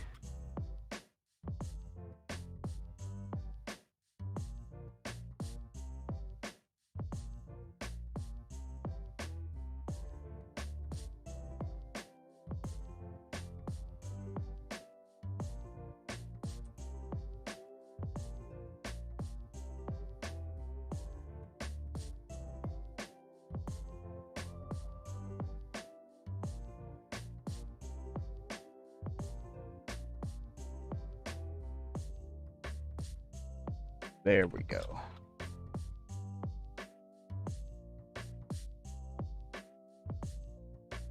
I'm just gonna cheat later with gradients.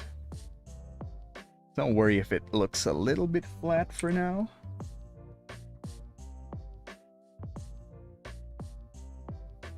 I have some really quick techniques to really make the art pop later.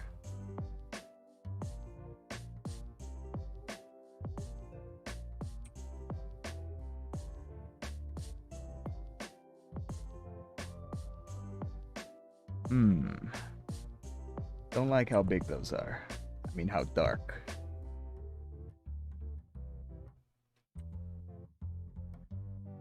Maybe half. Oh, Nero, welcome back. Don't worry about it. We just finished line art for everyone, and now we're moving on to coloring.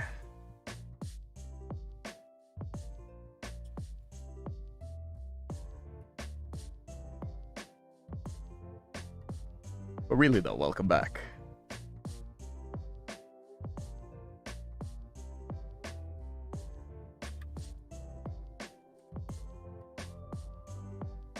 There we go.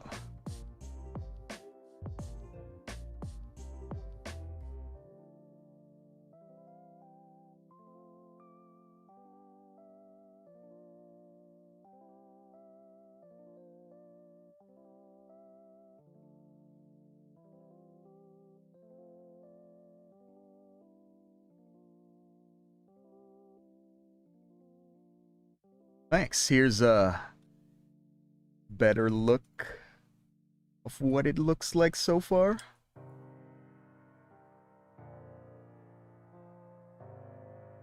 Pretty decent progress. Really aiming to finish it off by the end of the stream.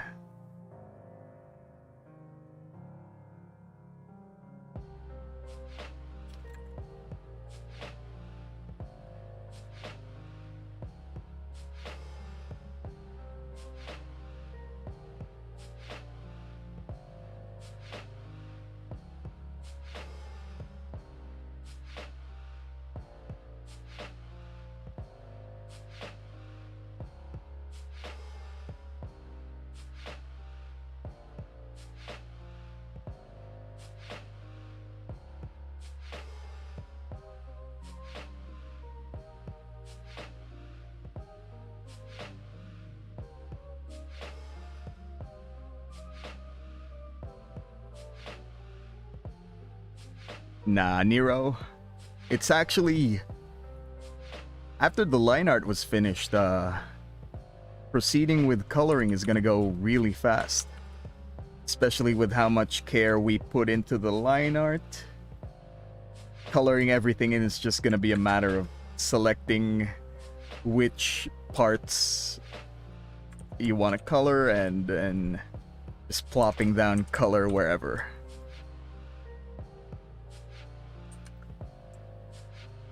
Like, since we worked so hard on this line art, we could really just select, make a new layer, add the color down. Except we keep finding errors to erase. That's fine.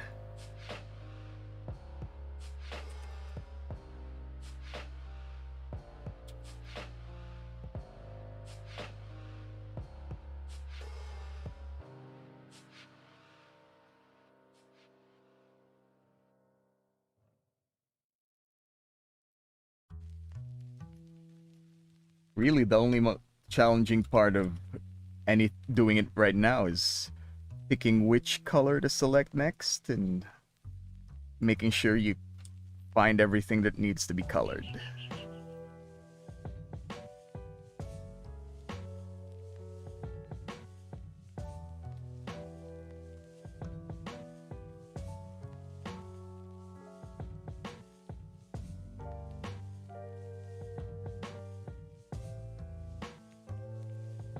Also, this light blue background is getting kind of gross looking.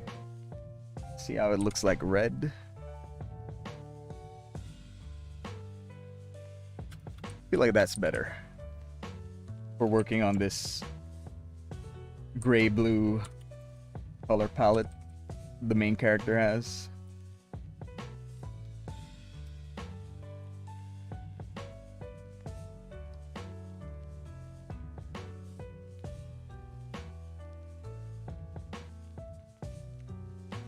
Nero, to answer that question, I don't think so.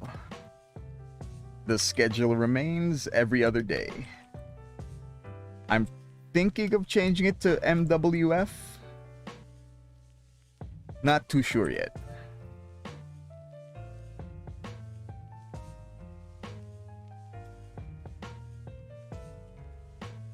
But tomorrow, probably not.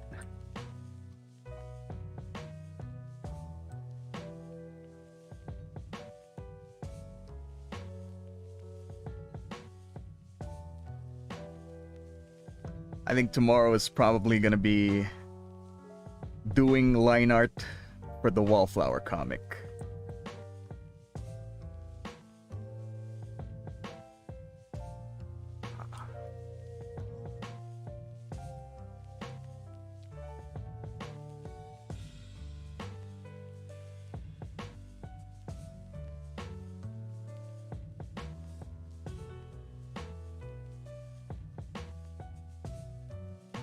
And I don't think I can exactly stream drawing Wallflower on YouTube. I mean, I'd love to, but my account would get nuked immediately.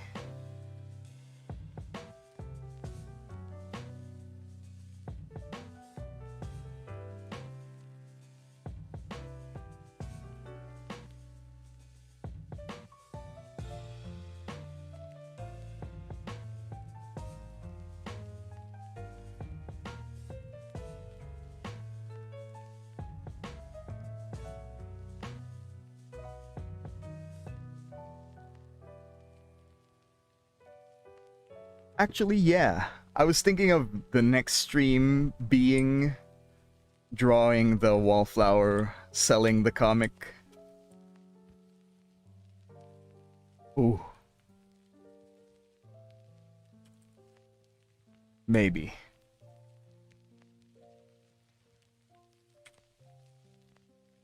Wallflower Luna selling the comic at a convention.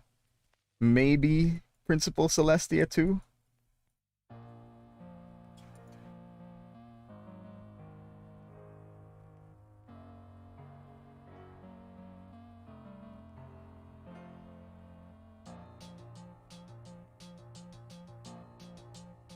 It would be predominantly Wallflower selling it. But Luna can be there too. Like to the side.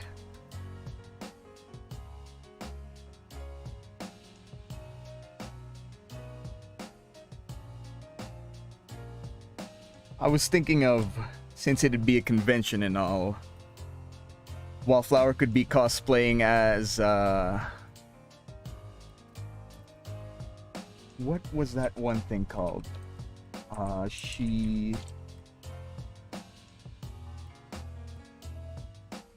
Boring World, where the concept... There we go.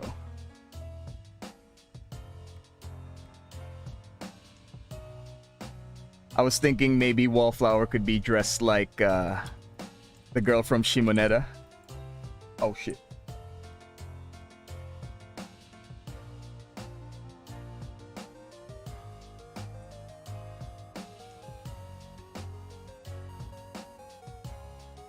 Wallflower could be dressed like this girl with just a sheet. Let me see if I can find a better picture. Oh, snap.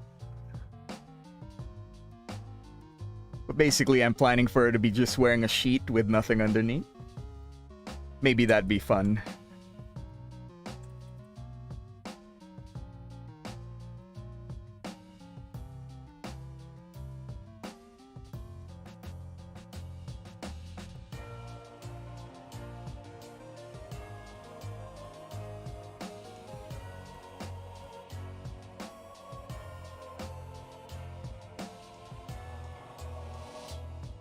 Since she's pretty much a weeb anyway, she would know about that obscure stuff. And it would fit with her story.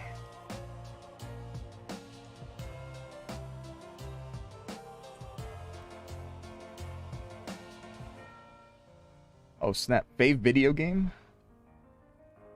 Oh, man.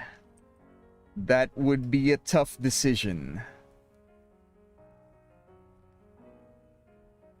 I guess off the top of my head, my favorite video game would have to be Fallout New Vegas. That game was crazy with how free you could be. Pretty much do anything. It let you be a cowboy. And it was Fallout, made by the people who originally made Fallout.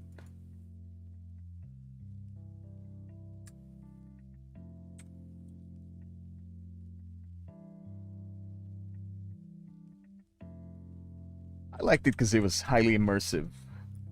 Really made you feel like a mailman going on a quest for revenge against the guy who stole your package. I like it. That's my favorite game.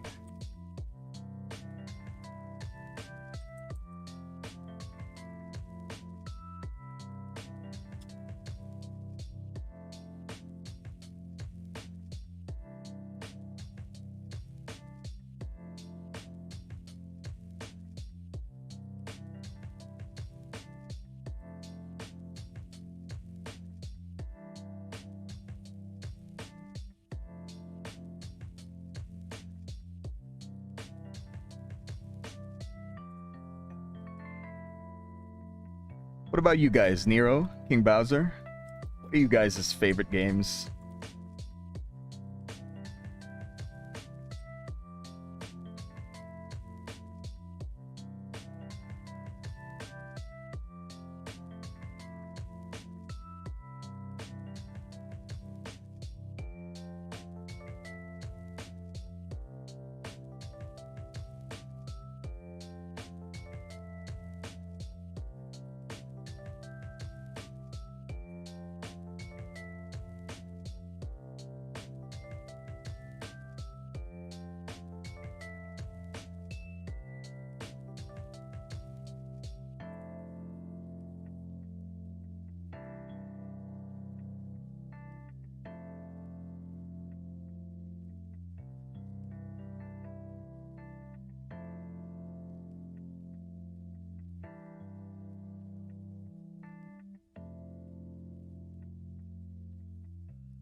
Oh snap, Sonic 06.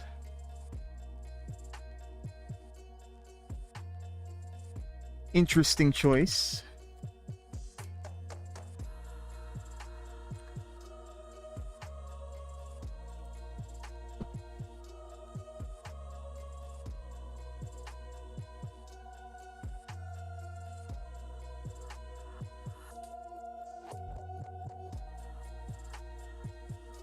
I can't really say I've played it myself though.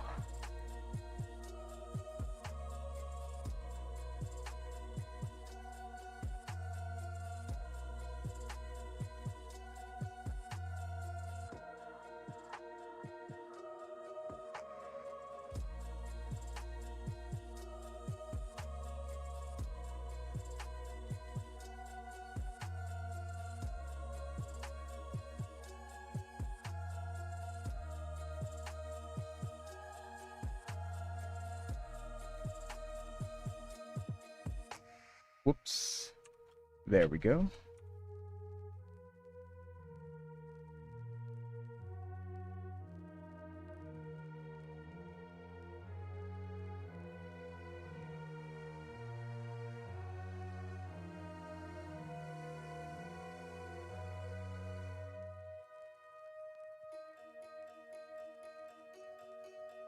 Oh, I forgot to say it, but you know, if you have any questions about the coloring process, feel free to ask.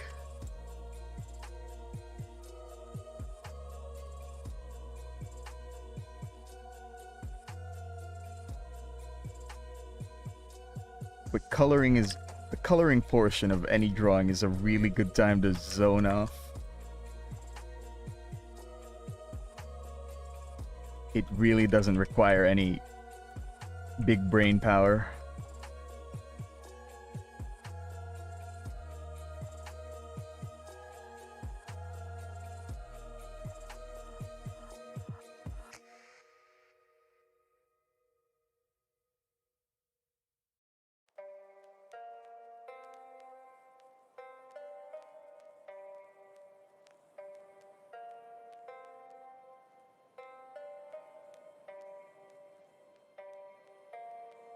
I kind of want these to be a little brighter. Maybe more saturated.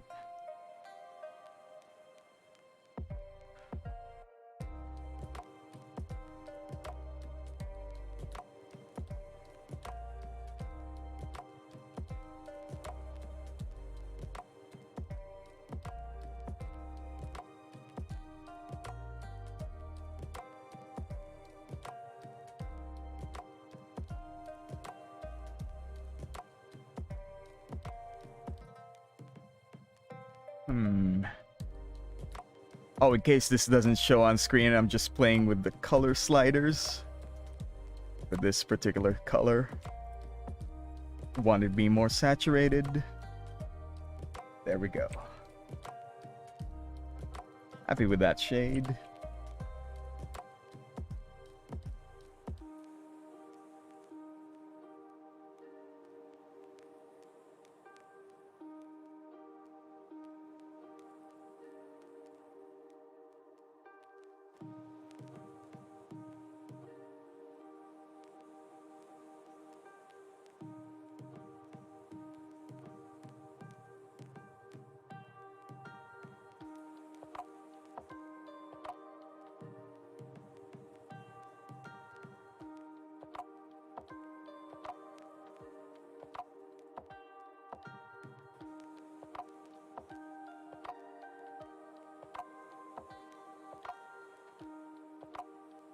Ooh, not that bright.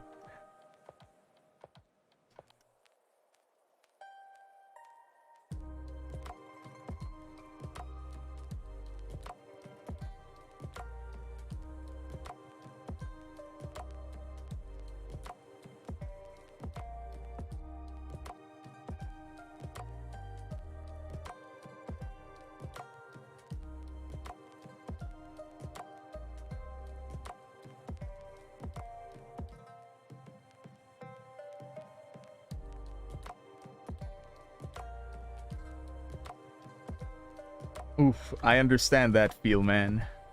I feel like the problem with most games that turn out less than ideal is that they always get rushed by the end. Either it's because of like issues like poor management or like scope creep. But really, if there's not enough time to polish a game to be good, it's inevitably gonna turn out bad. Just like what happened with Cyberpunk. Or any number of countless games. Sometimes it just happens. Devs just gotta, push a game out to keep their stockholders happy. Even at the cost of playability. Market's broken and it sucks, but sadly, it really do be like that sometimes.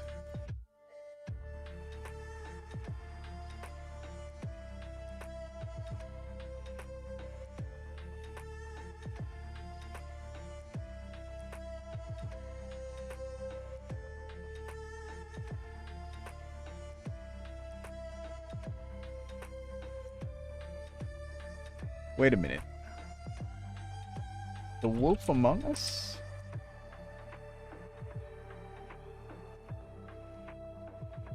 Oh, dude, isn't that like the Telltale game?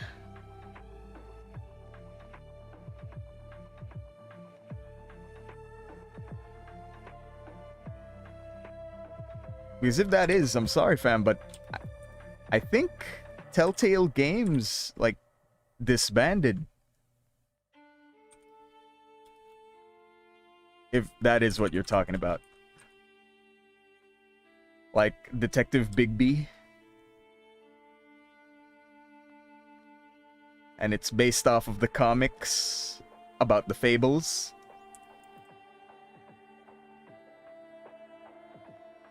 Like maybe some other developer can pick it up, but last time I heard, Telltale Games, they like went under. Sorry to be the bearer of bad news.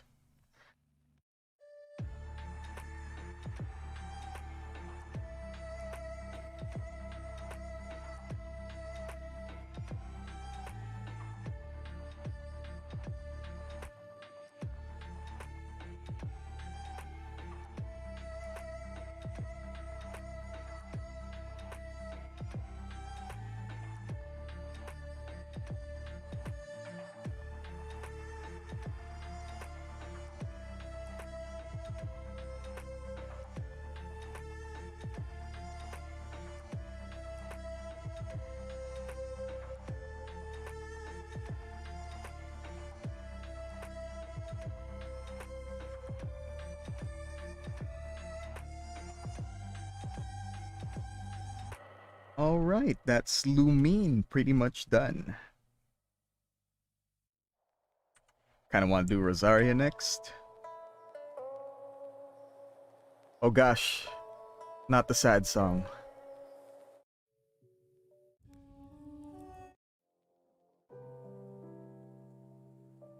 Sad song is too sad for this chill stream.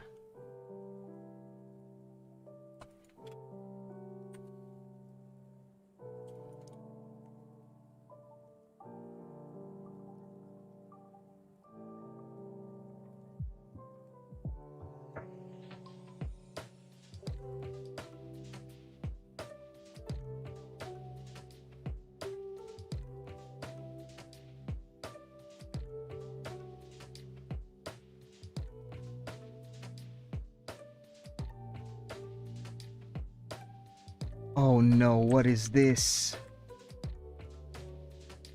What is this? Oh, thank goodness. It's on a separate layer. Whew, that was bad. Would have been bad if it was merged into the line art layer.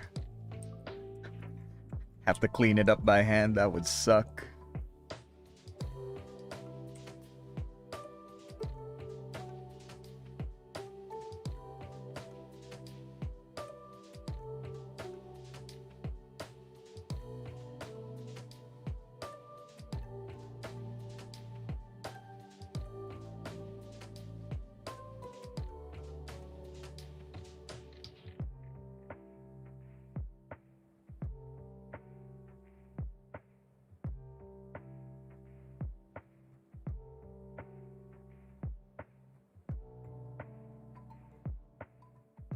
Yeah, as far as I can remember it, I think it was issues with management with Telltale Games, I think. I think that was their biggest issue.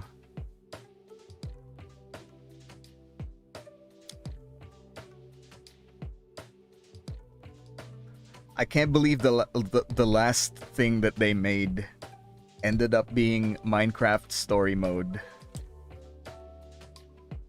That was weird.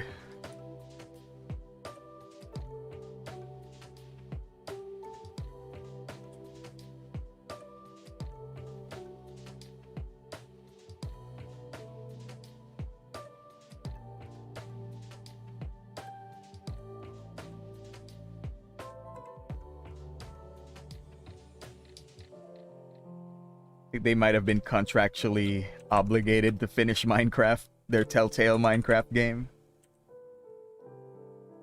But that sucks that they went under.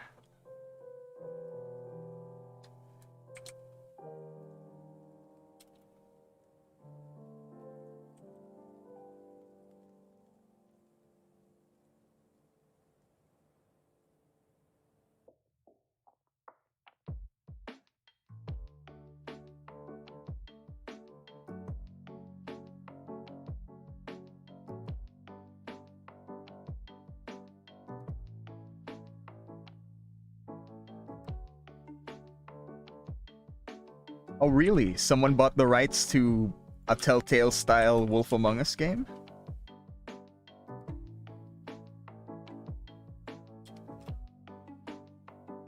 That would be sweet.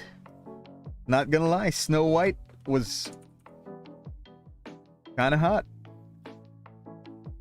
Not kinda, she was.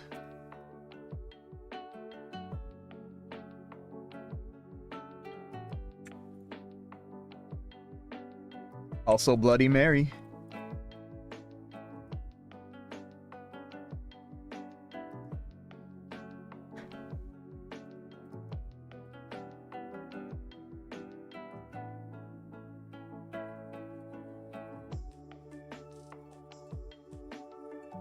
Ooh. I see.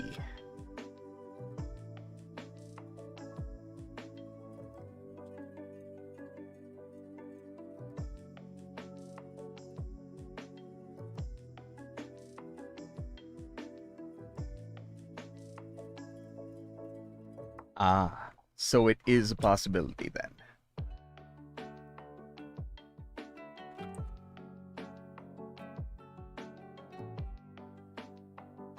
Understandable. As long as there's a chance, then hope is still alive.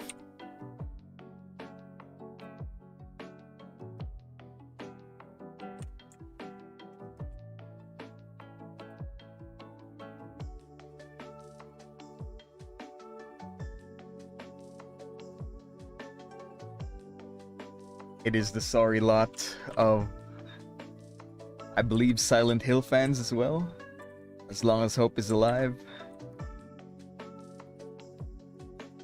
I mean, as long as the IP is alive, hope still remains.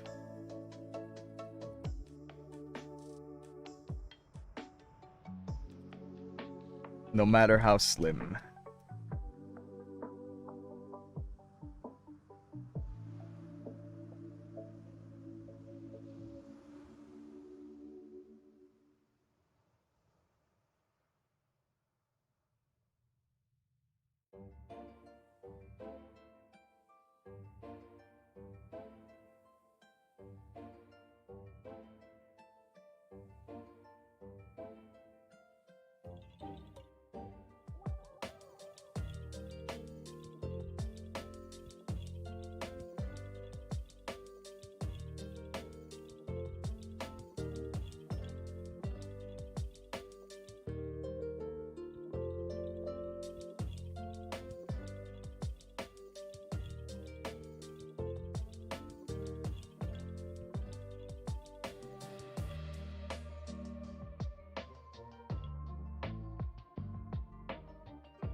let me ask you this, Nero. Is Bloody Mary confirmed dead from The Wolf Among Us 1? Like, she got eaten up pretty hard. But I kind of really like that character. Is there a chance that she will come back in 2?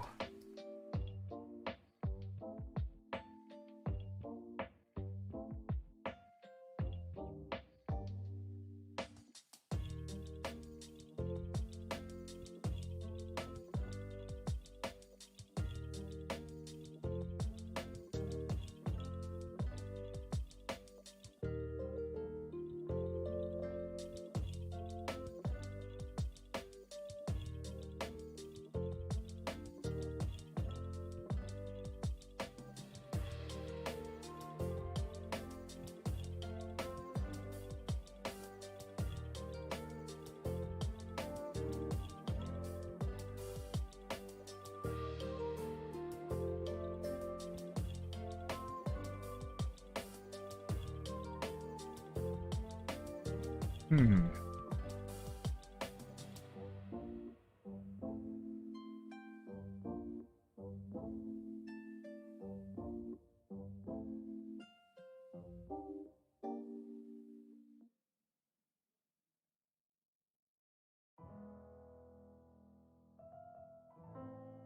Damn.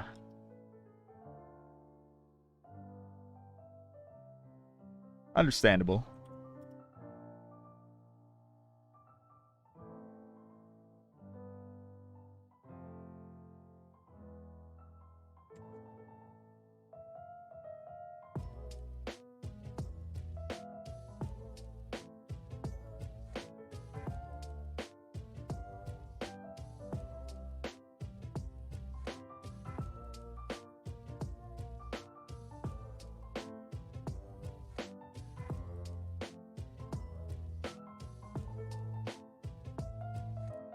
Whew.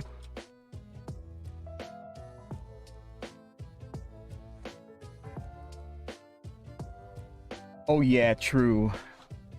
They should really do the Netflix style of doing that.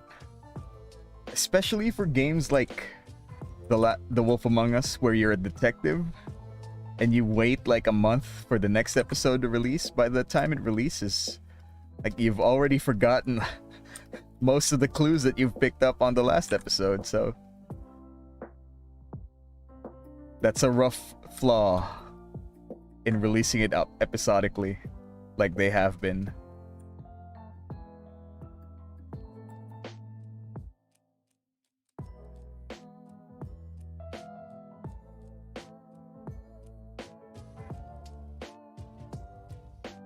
What am I doing? I could just put a layer under. Just freehand. No need to select every single box for the stockings. Boom.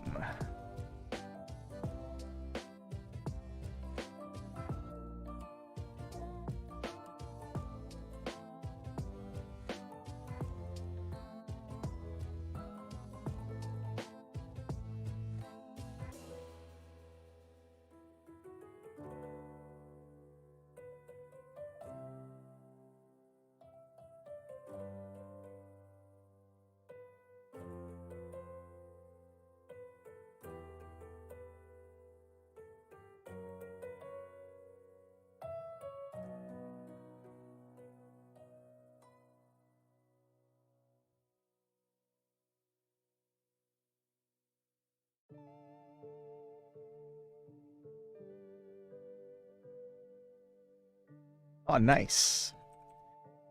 I love Bloody Mary as a character. She's just a really...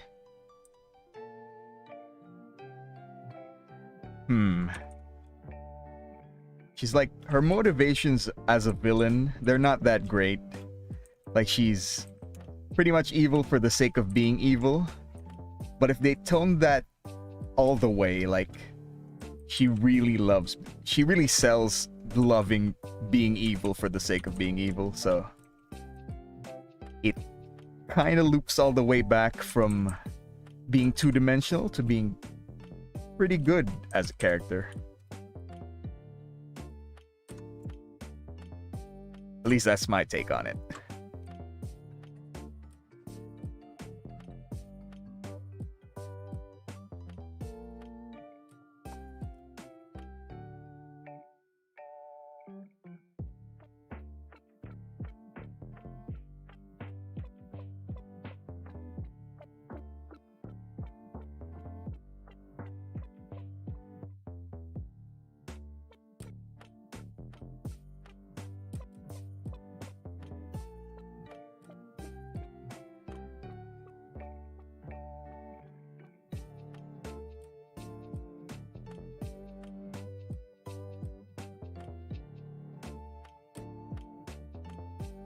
Really am digging Rosaria's color scheme here.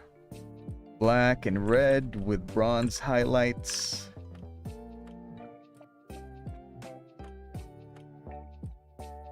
Maybe I'm just a sucker for goths.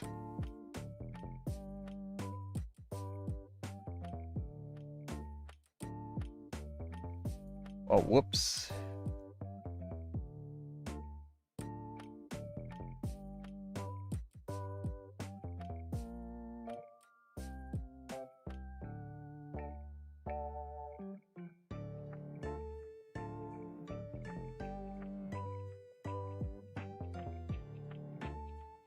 Whoa.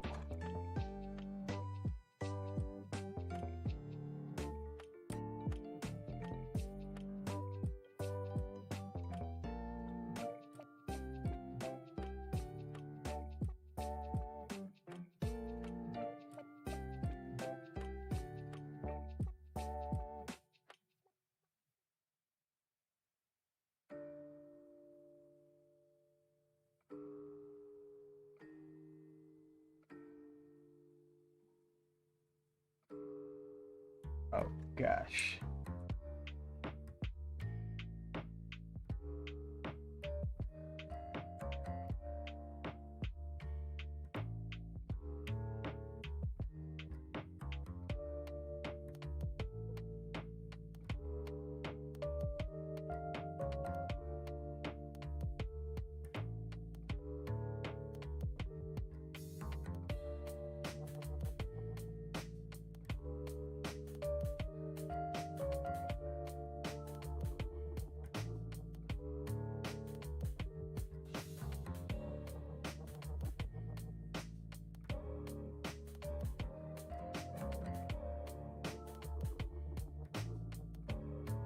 All right.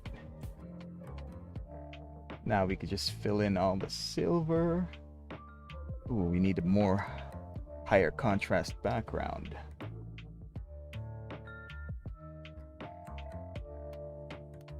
There we go.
Oh yeah.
Oh, Nero, so you like Life is Strange? I think I could see a pattern here. So you really like those story-driven games with the choices, huh?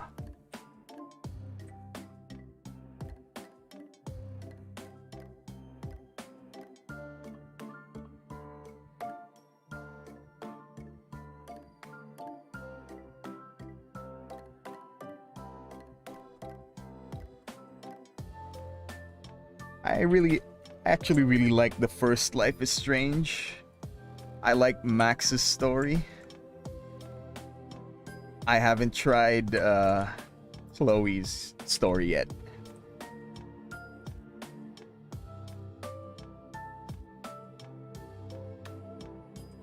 I liked Max's story though. It was pretty solid. I haven't tried the one where the little brother has superpowers either.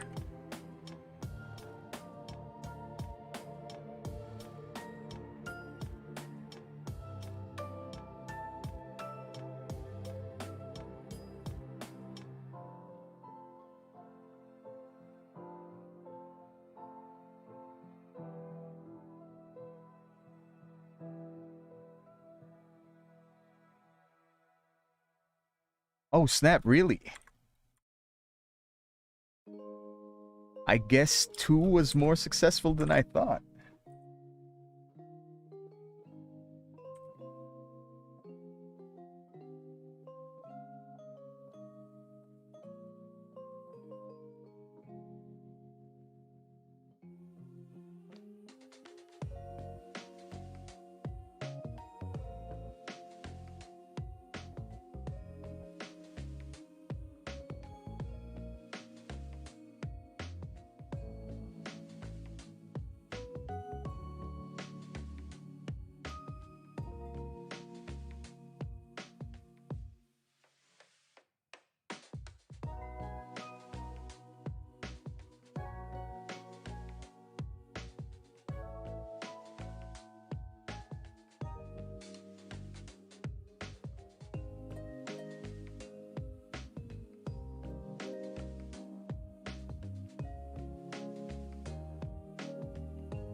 I actually haven't gotten around to playing Life is Strange 2 yet.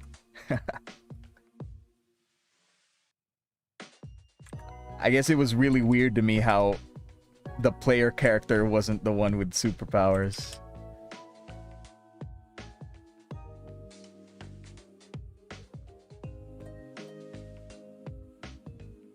But I guess it's an interesting concept.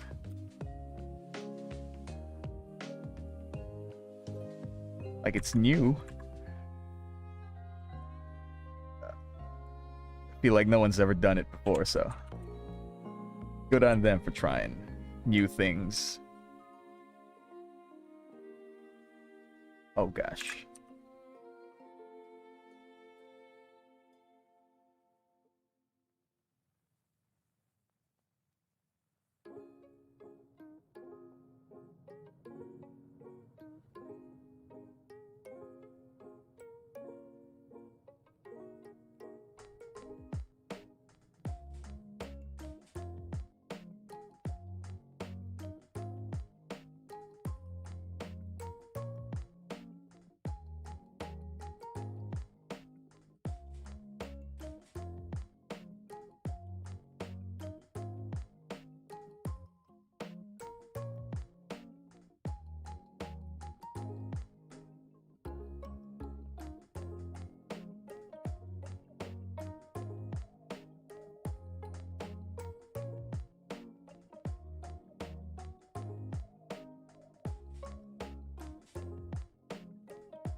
I actually just remembered a couple more animes that I really do like. It's just like last time you asked what my favorite stuff was, right? So I just remembered these. They're really slow burn animes, but they pay off big time as you near the end. It's called Shinsekai Yori, or From the New World. Also, this one thing which is really similar in styles, that it's slow burn. It's an anime called Shiki. Basically, it's like vampires take over a town slowly. No spoilers though. This isn't a spoil. This is like the tagline for the series. Vampires take over the town and the people react in a realistic way. That's basically the premise.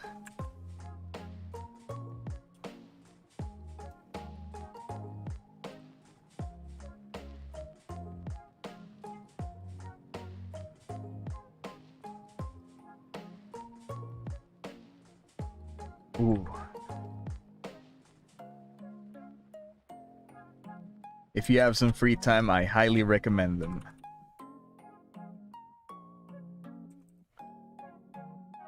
They're both really slow, but they also burn slow. And when you near the end, the fire is just astounding.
Oof, that's rough, fam. Binge watching multiple series at the same time? Or not necessarily binge watching, but keeping up with multiple series? That's kind of rough, man.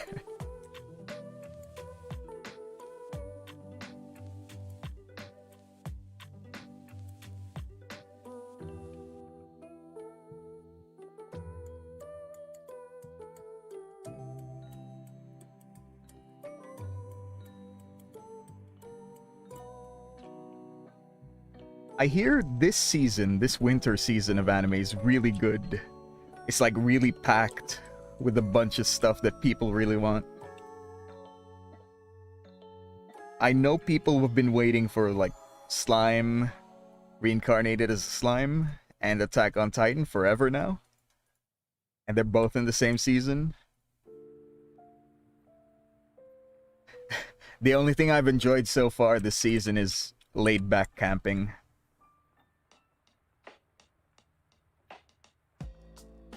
so relaxing.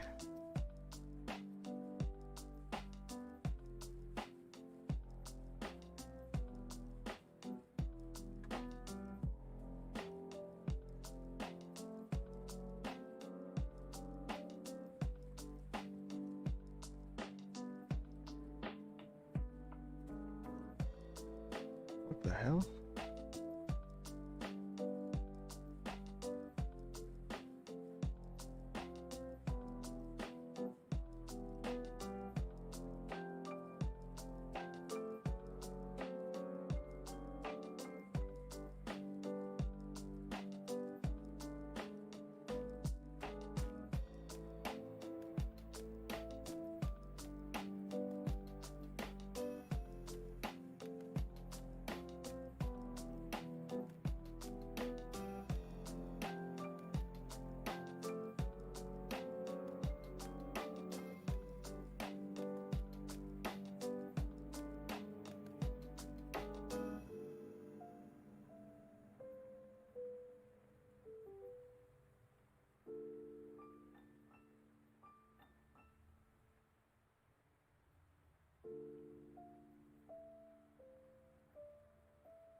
Oh gosh, I think Nagatoro is coming this spring.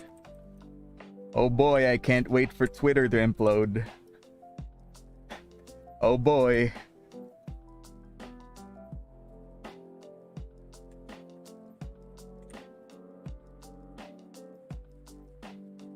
Let me just double check if she is coming in spring.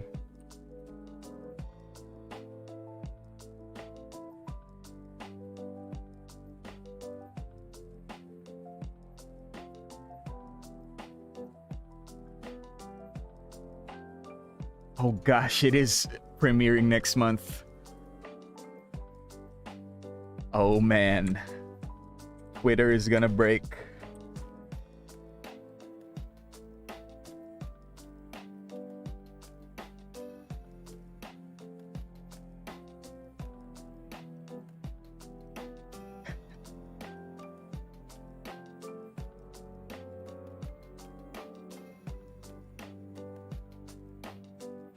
That is the one bright side to all of it. Like, even despite their best efforts to try to bring him down for their own goals, all they're really doing is broadcasting her existence even further than they would have otherwise.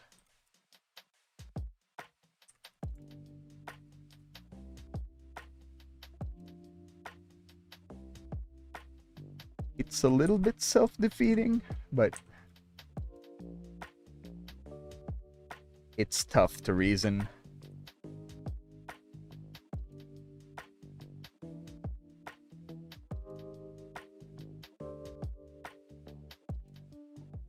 Whoa.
Bam.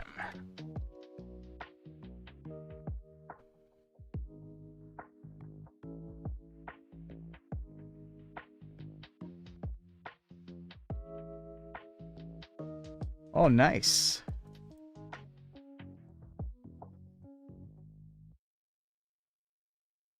Is the anime anywhere near the current chapter, though? Kinda want to see it animated before I spoil myself with the manga.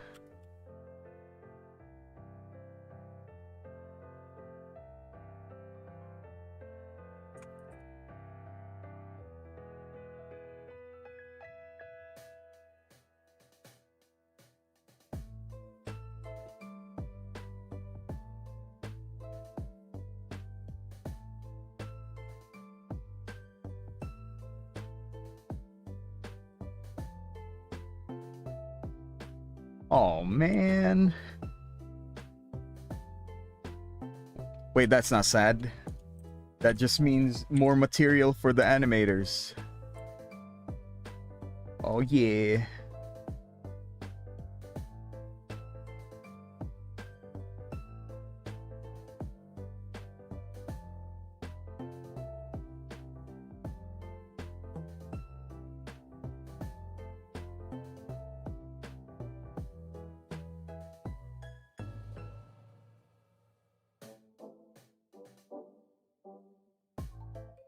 Nice.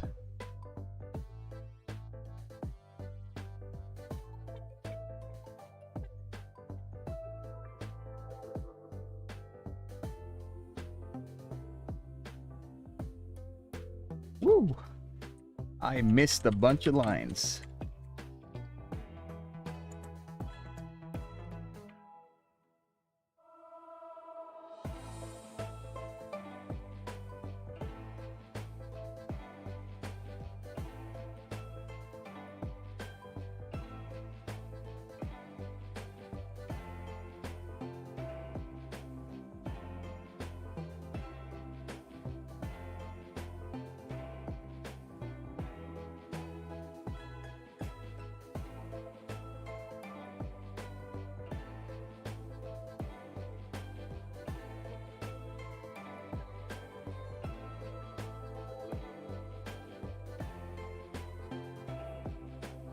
Oh, Nero, I asked this question to the viewers before you arrived.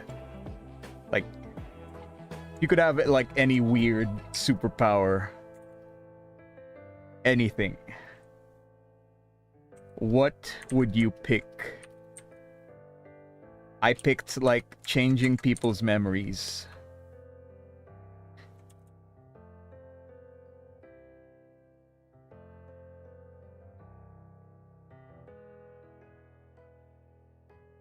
Oh, nice. 24 episodes. Hopefully.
Oh snap! That is a weird power, but at least it's interesting.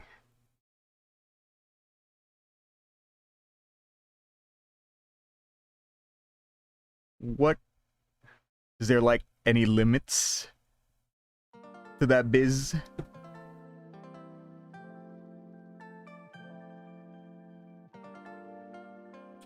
Is there like, do you have any control of what kind of man will spawn? Or is it like situationally aware? Like it spawns the perfect Marius.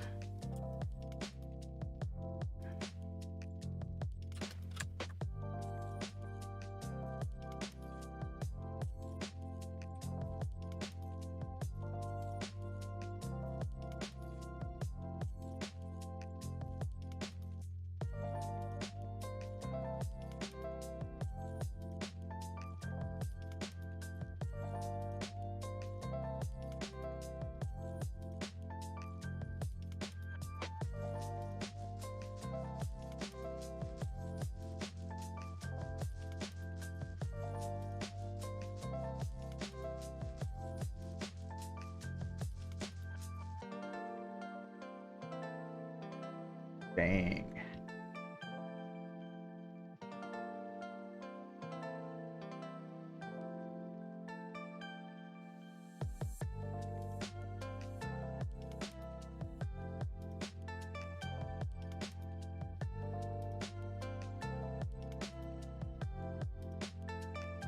I see, so just a random dude.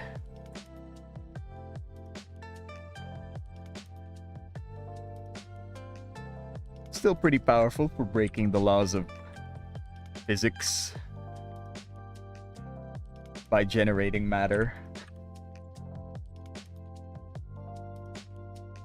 Or wait, does it generate a Marcus from nothingness? Or does it teleport a Marius?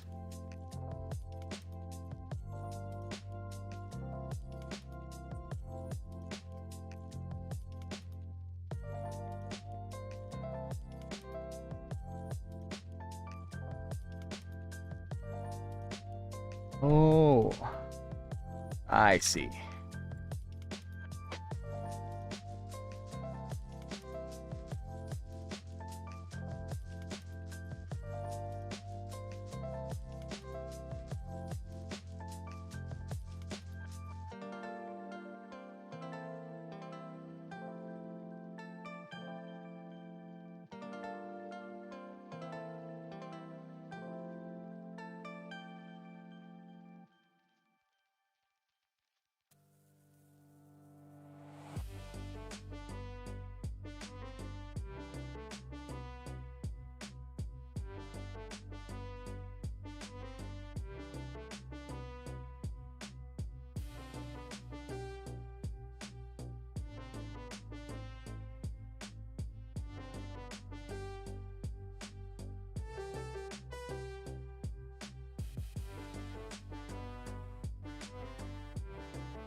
I see.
Yeah, sure thing, Nero. Feel free to share. My brain is basically like just chilling because it doesn't require coloring stuff doesn't require a lot of brain power, so feel free to share.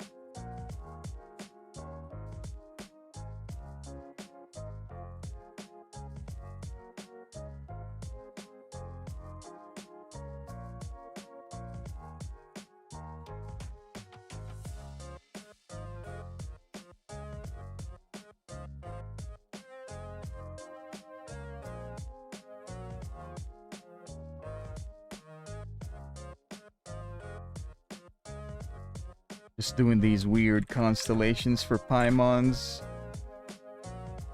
Scarf? I guess it would be a scarf.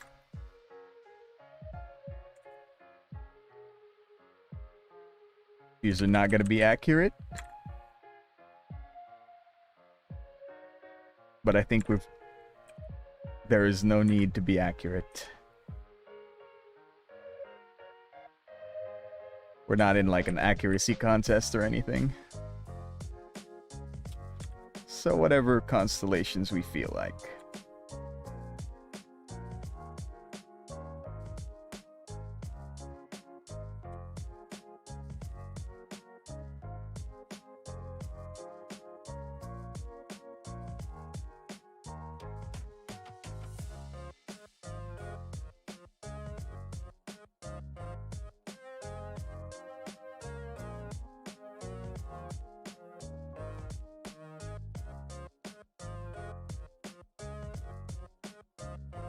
Gosh darn it. Should have put them on a different layer. There we go.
Oh gosh, what did he search for?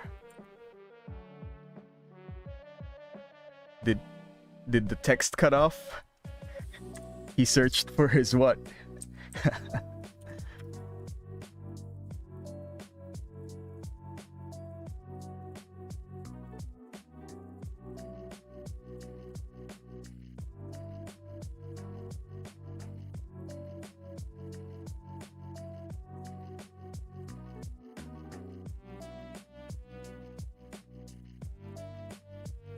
Min size. Let's go for really solid lines.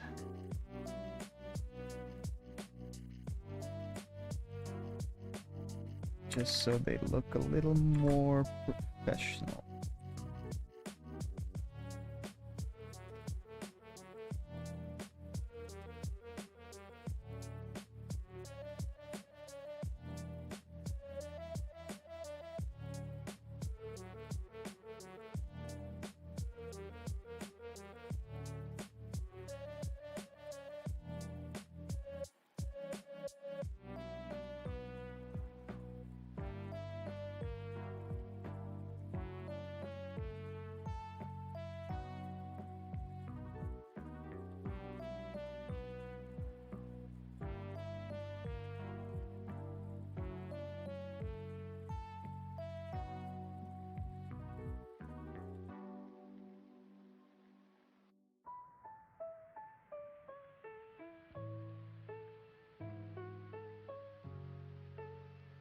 Oh, I see. So it's still on about that Marius power. Gotcha.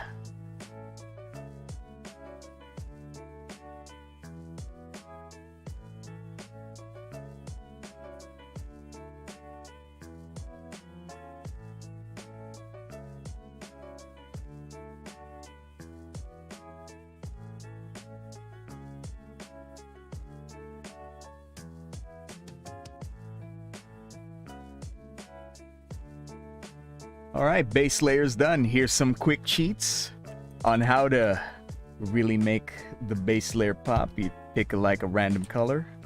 I'm going for blue this time. Set the layer onto shade. And we go big style. Big brush. That shade might be too dark actually. And then big blur. Just blend the big brush layer. Or actually, let's get rid of that first. Just so we can see how well we're blending.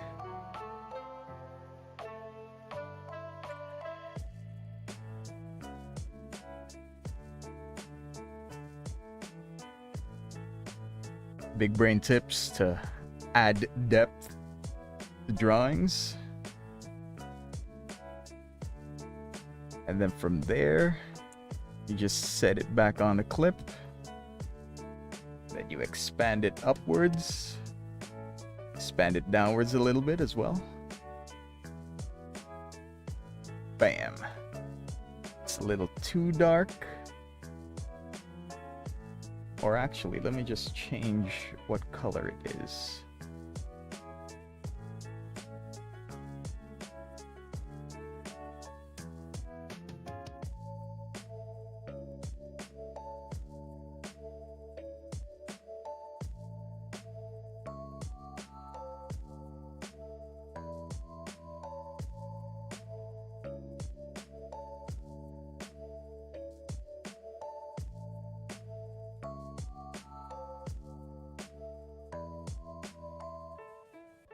That Marius power still seems weird to me, but if it works, I guess.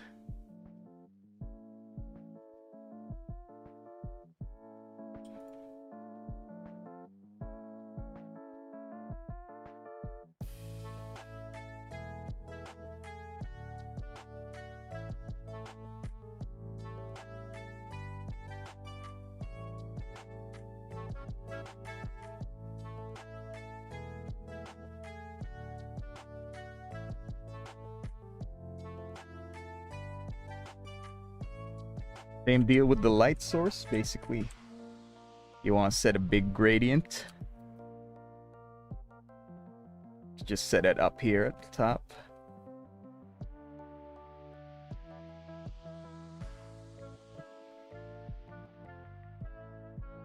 Don't worry if it looks too dark. We're gonna set it as a luminosity layer anyway. Oh, wait, did I get that mixed up?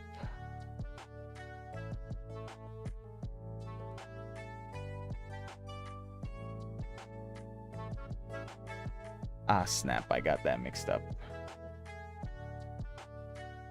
Like that.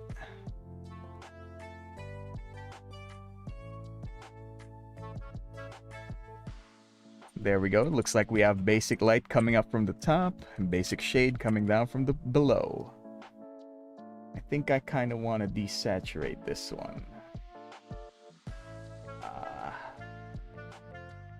Desaturate the shade layer. Since we're working with base colors and all that, we're not doing any fancy filters.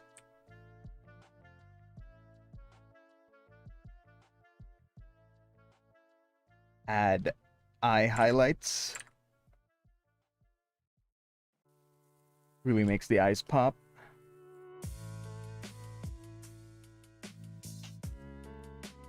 Boom.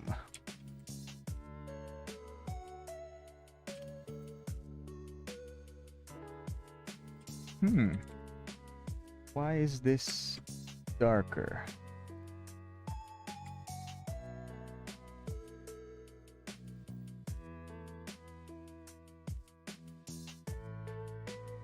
There we go.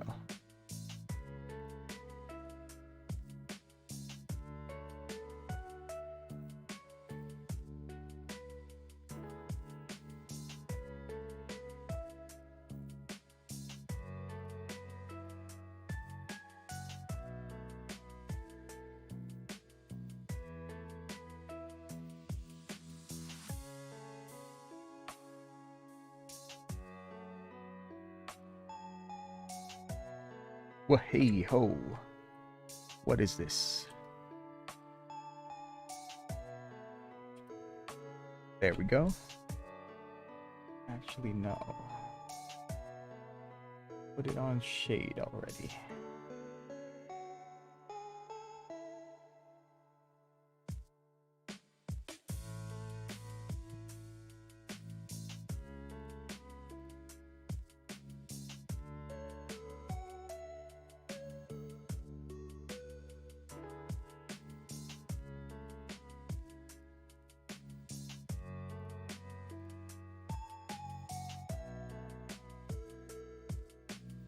Oh gosh, it's in the way.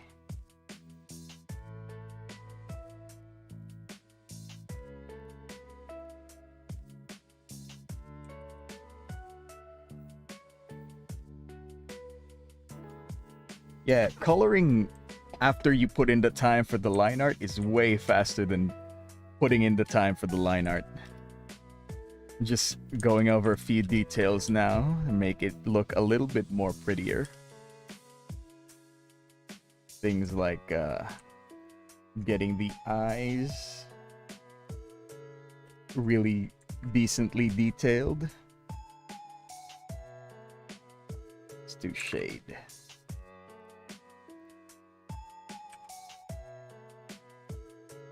There we go. Now more soul. Oh gosh.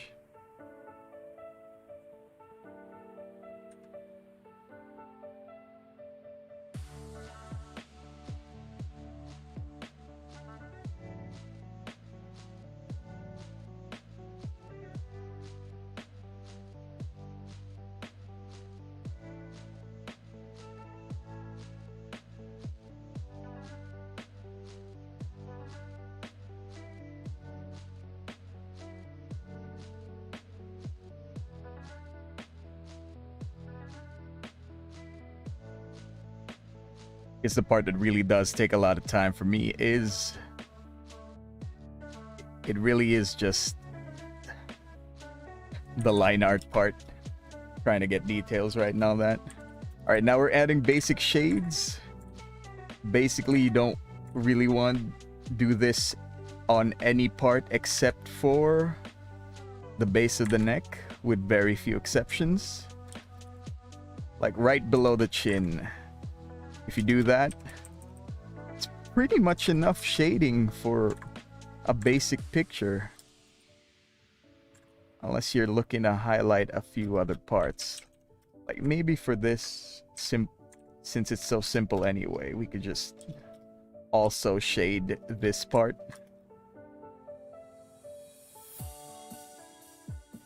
Make it actually look darker behind there. Maybe also to accentuate the Ghiblies. Also add a bit of shade to there.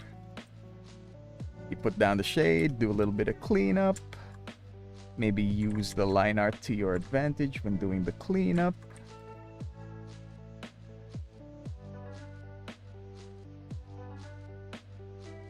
There we go. Oh, we gotta fix this. What the hell is this?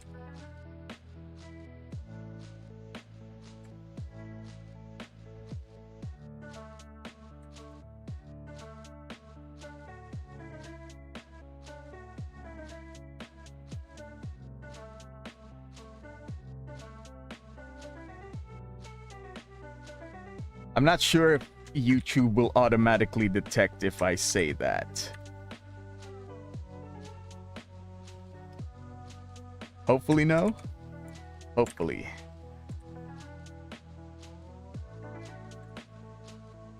But for now, I must practice caution and just refer to them as non-standard terms.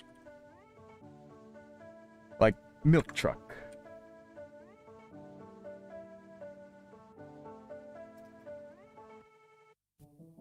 Calcium delivery systems.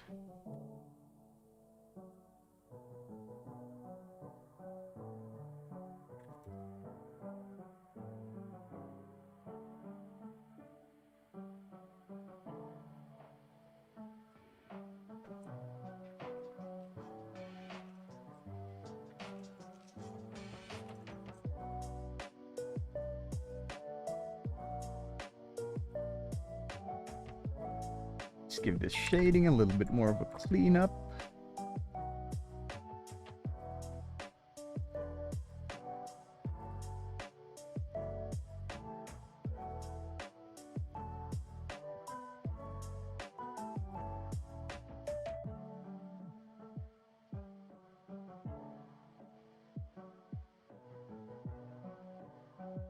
It's one of her big character features.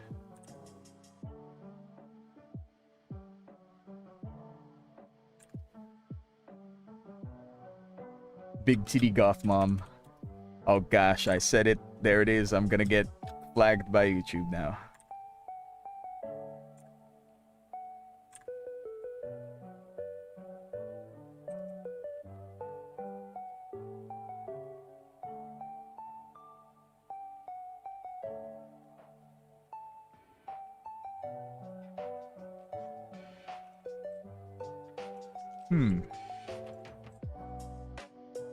Not sure how much shading I actually want here.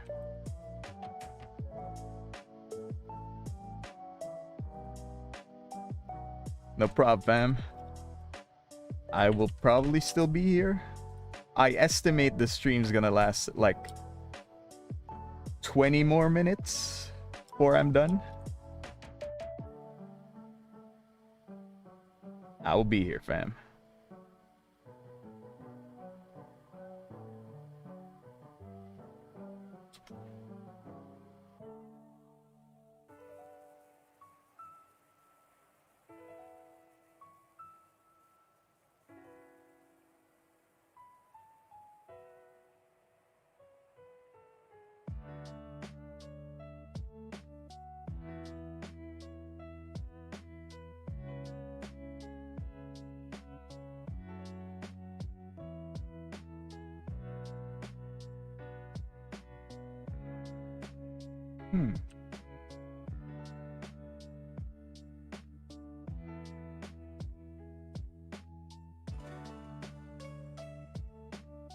Some basic shading here and there.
Just a light blush. Less is more. Just a whiff. A whiff of a blush.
Yeah, now we're in the flow.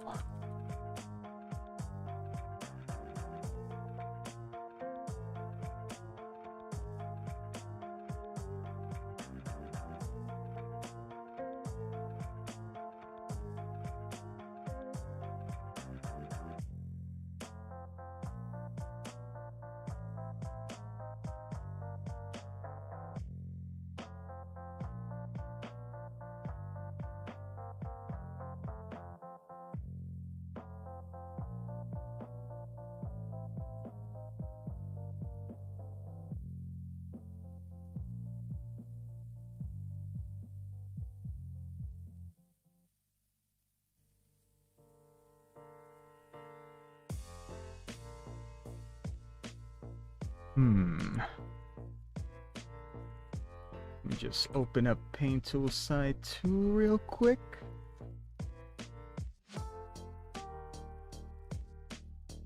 What are the dimensions for this? 4.6 by 4.6? 4.6 by 4.6.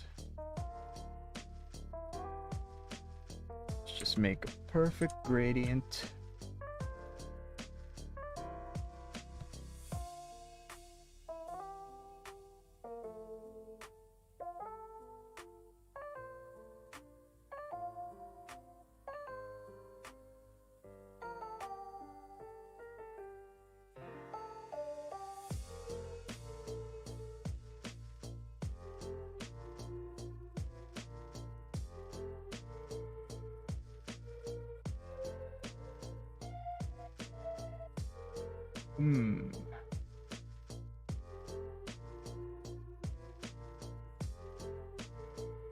All right.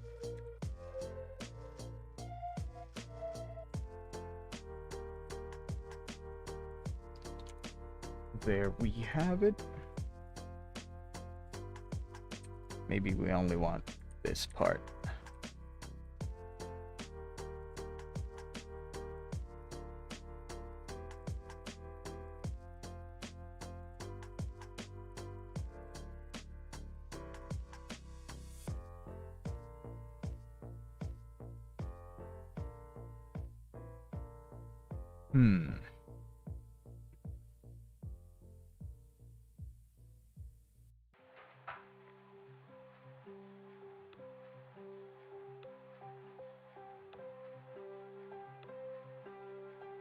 Nah, too dark.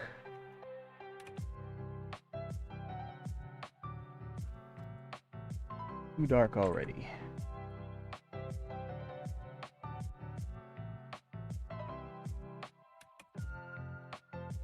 Might as well not paste at all. There we go.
What else here?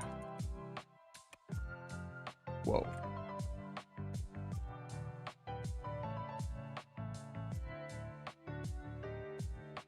It's these tiny flaps.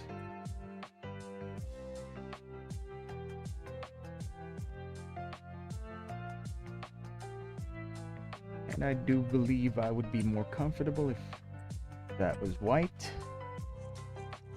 There we go. Oh gosh, where's my shade?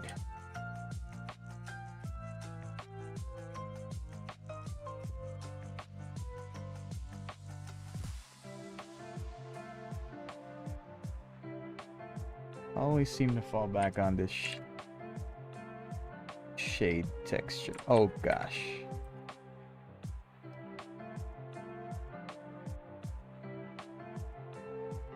Ooh. There we go.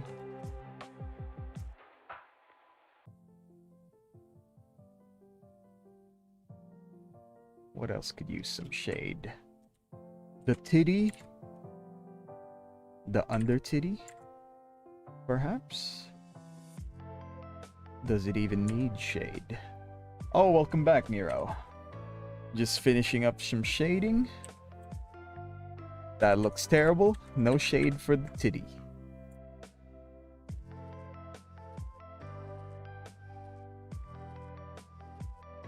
Just clean up Paimon's shade. Oh gosh.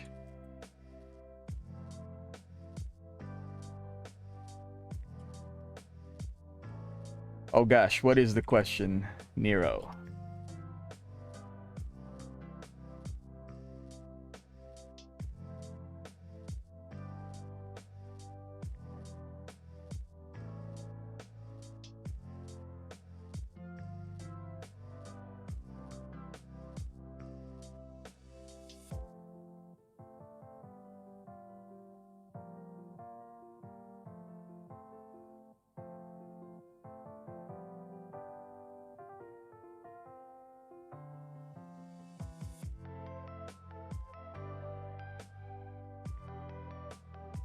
Hit me with the question, fam. I'm ready.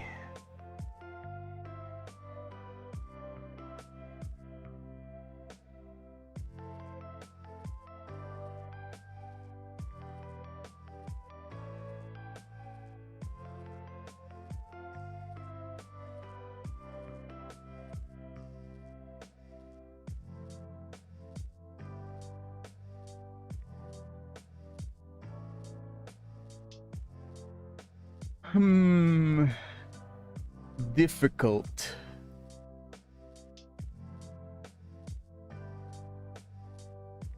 I'm gonna have to say I'm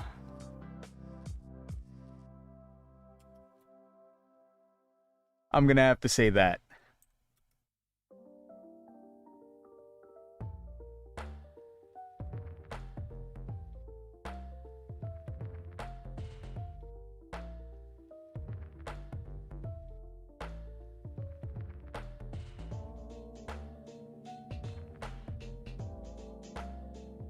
Mondstadt.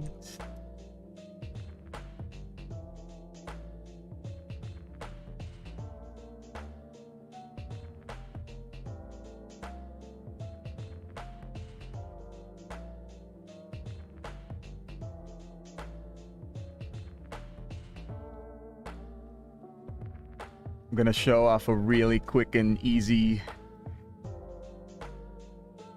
I want to say cheat.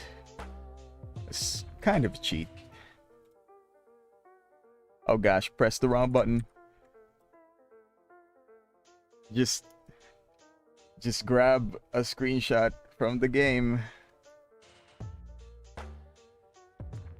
Make it huge.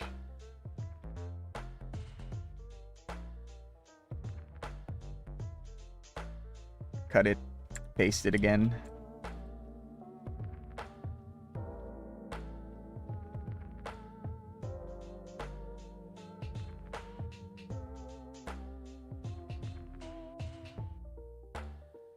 Haha, yes.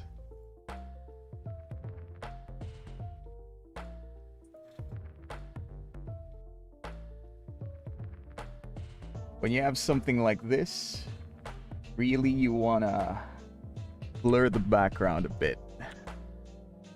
Actually, let me blur it in Photoshop. Just so I don't have to annihilate my pen tip trying to brush out the blur.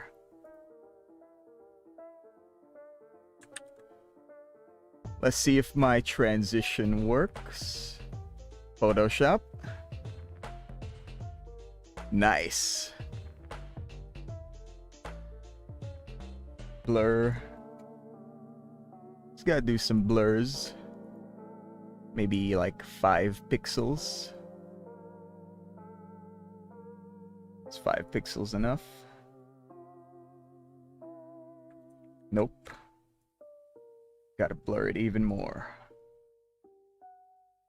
Let's say 9 pixels.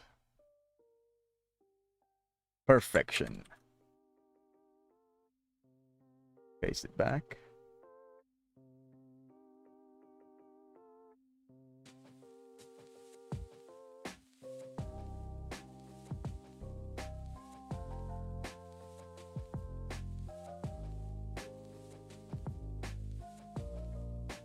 Oh gosh, what screen am I on?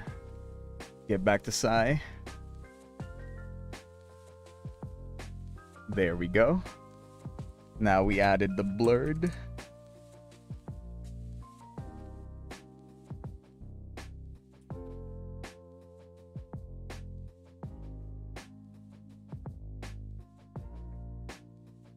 I think it could use a little more blur.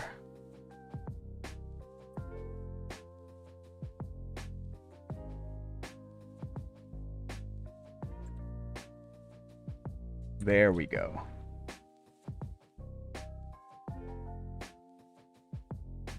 Then what I like to do is, now that we have those 3 blur levels of being blurred, not blurred, and super blurred, just erase a little bit from them so we can trick the eye into thinking we're doing a little bit of focus magic.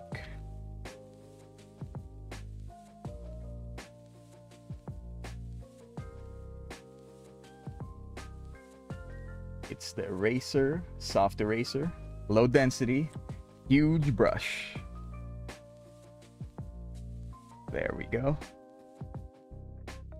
And for that as well.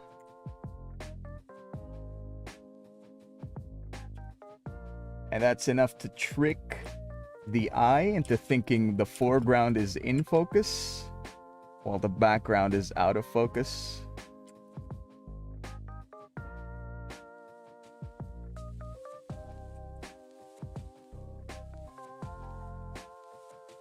Actually, let me redo that from scratch. Whoa, what happened? I kinda want an even more blurred background.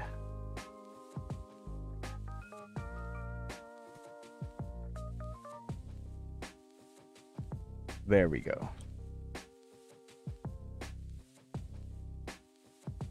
So we have crazy blur. Get rid of the original one.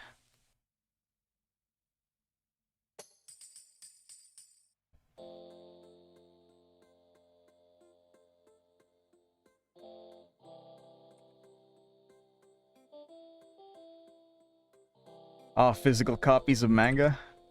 I don't have access to a printer near me that would print stuff like that, fam. So I guess not.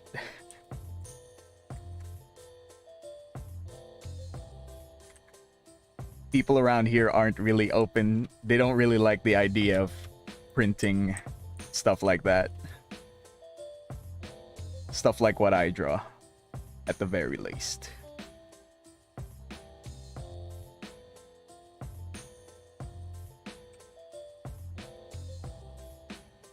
No, like, I mean, like a large scale printer.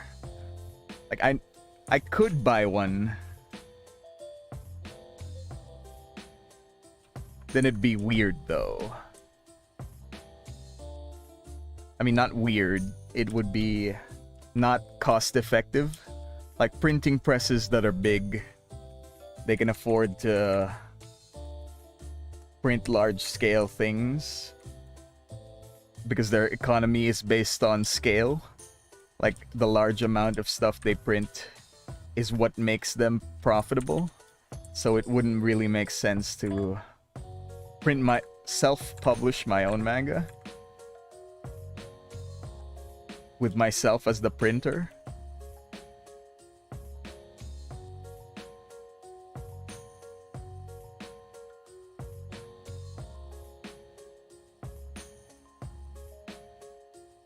I don't know. I'm not too versed in printing requirements.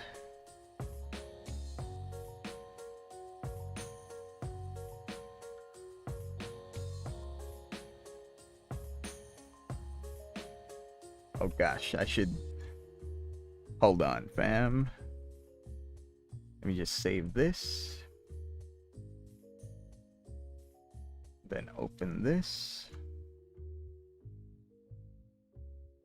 I just need to pass the outlines back to Photoshop so that I can more easily blur them.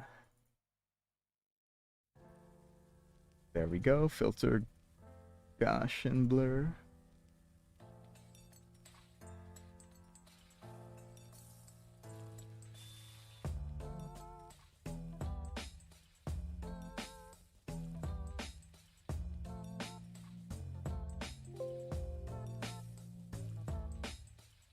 There we go.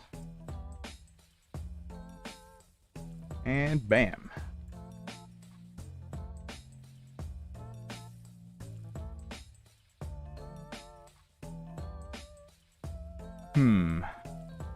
Either that or black, darker outlines.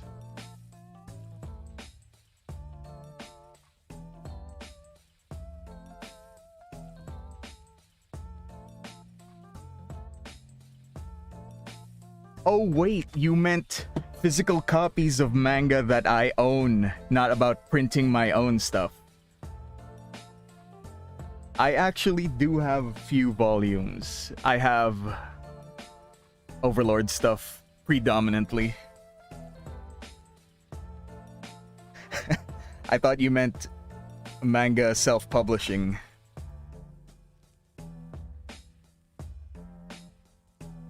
In that case, yes, I do own some Overlord stuff.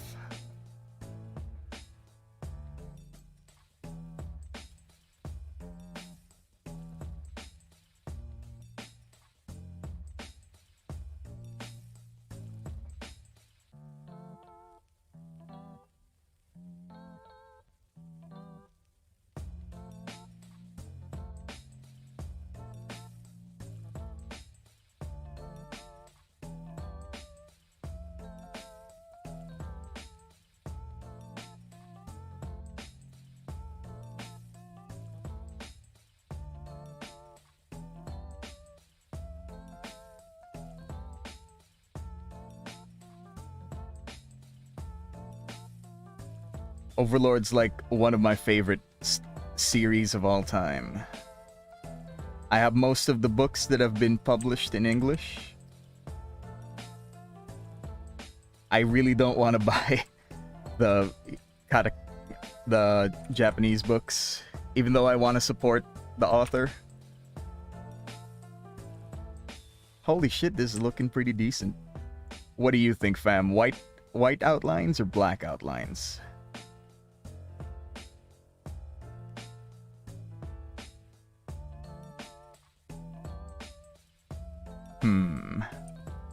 Kind of like in the black outlines. White outlines. Oh, wait. Wait. Half and half. Oh, that looks good. I settle on that. All right. That is looking pretty good. Thanks for sticking around, fam. This is pretty much done now. Now we gotta sign it.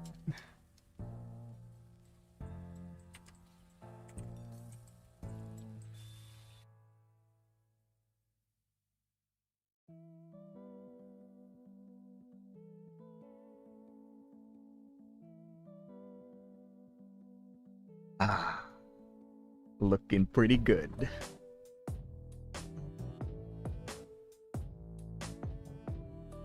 Thanks for sticking around, fam.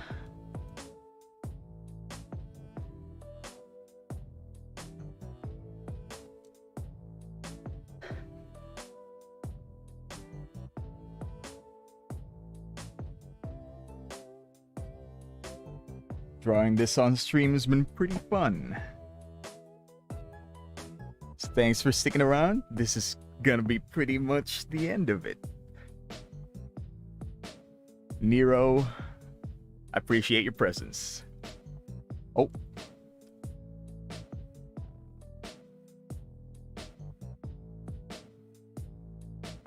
But this is gonna be pretty much where the stream winds down.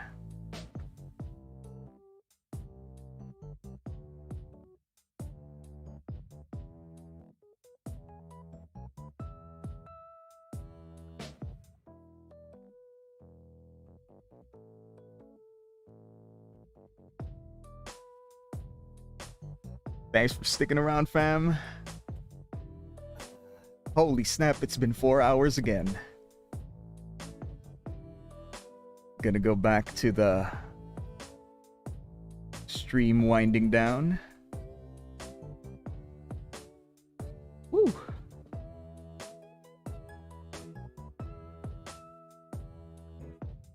Thanks for staying, man.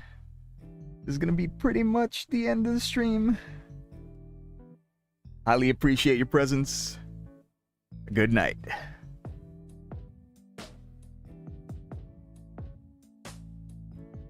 That is true. Thanks for sticking around, fam. Bye. Oh, wait. Where's my sign off again? This is Horu, signing off.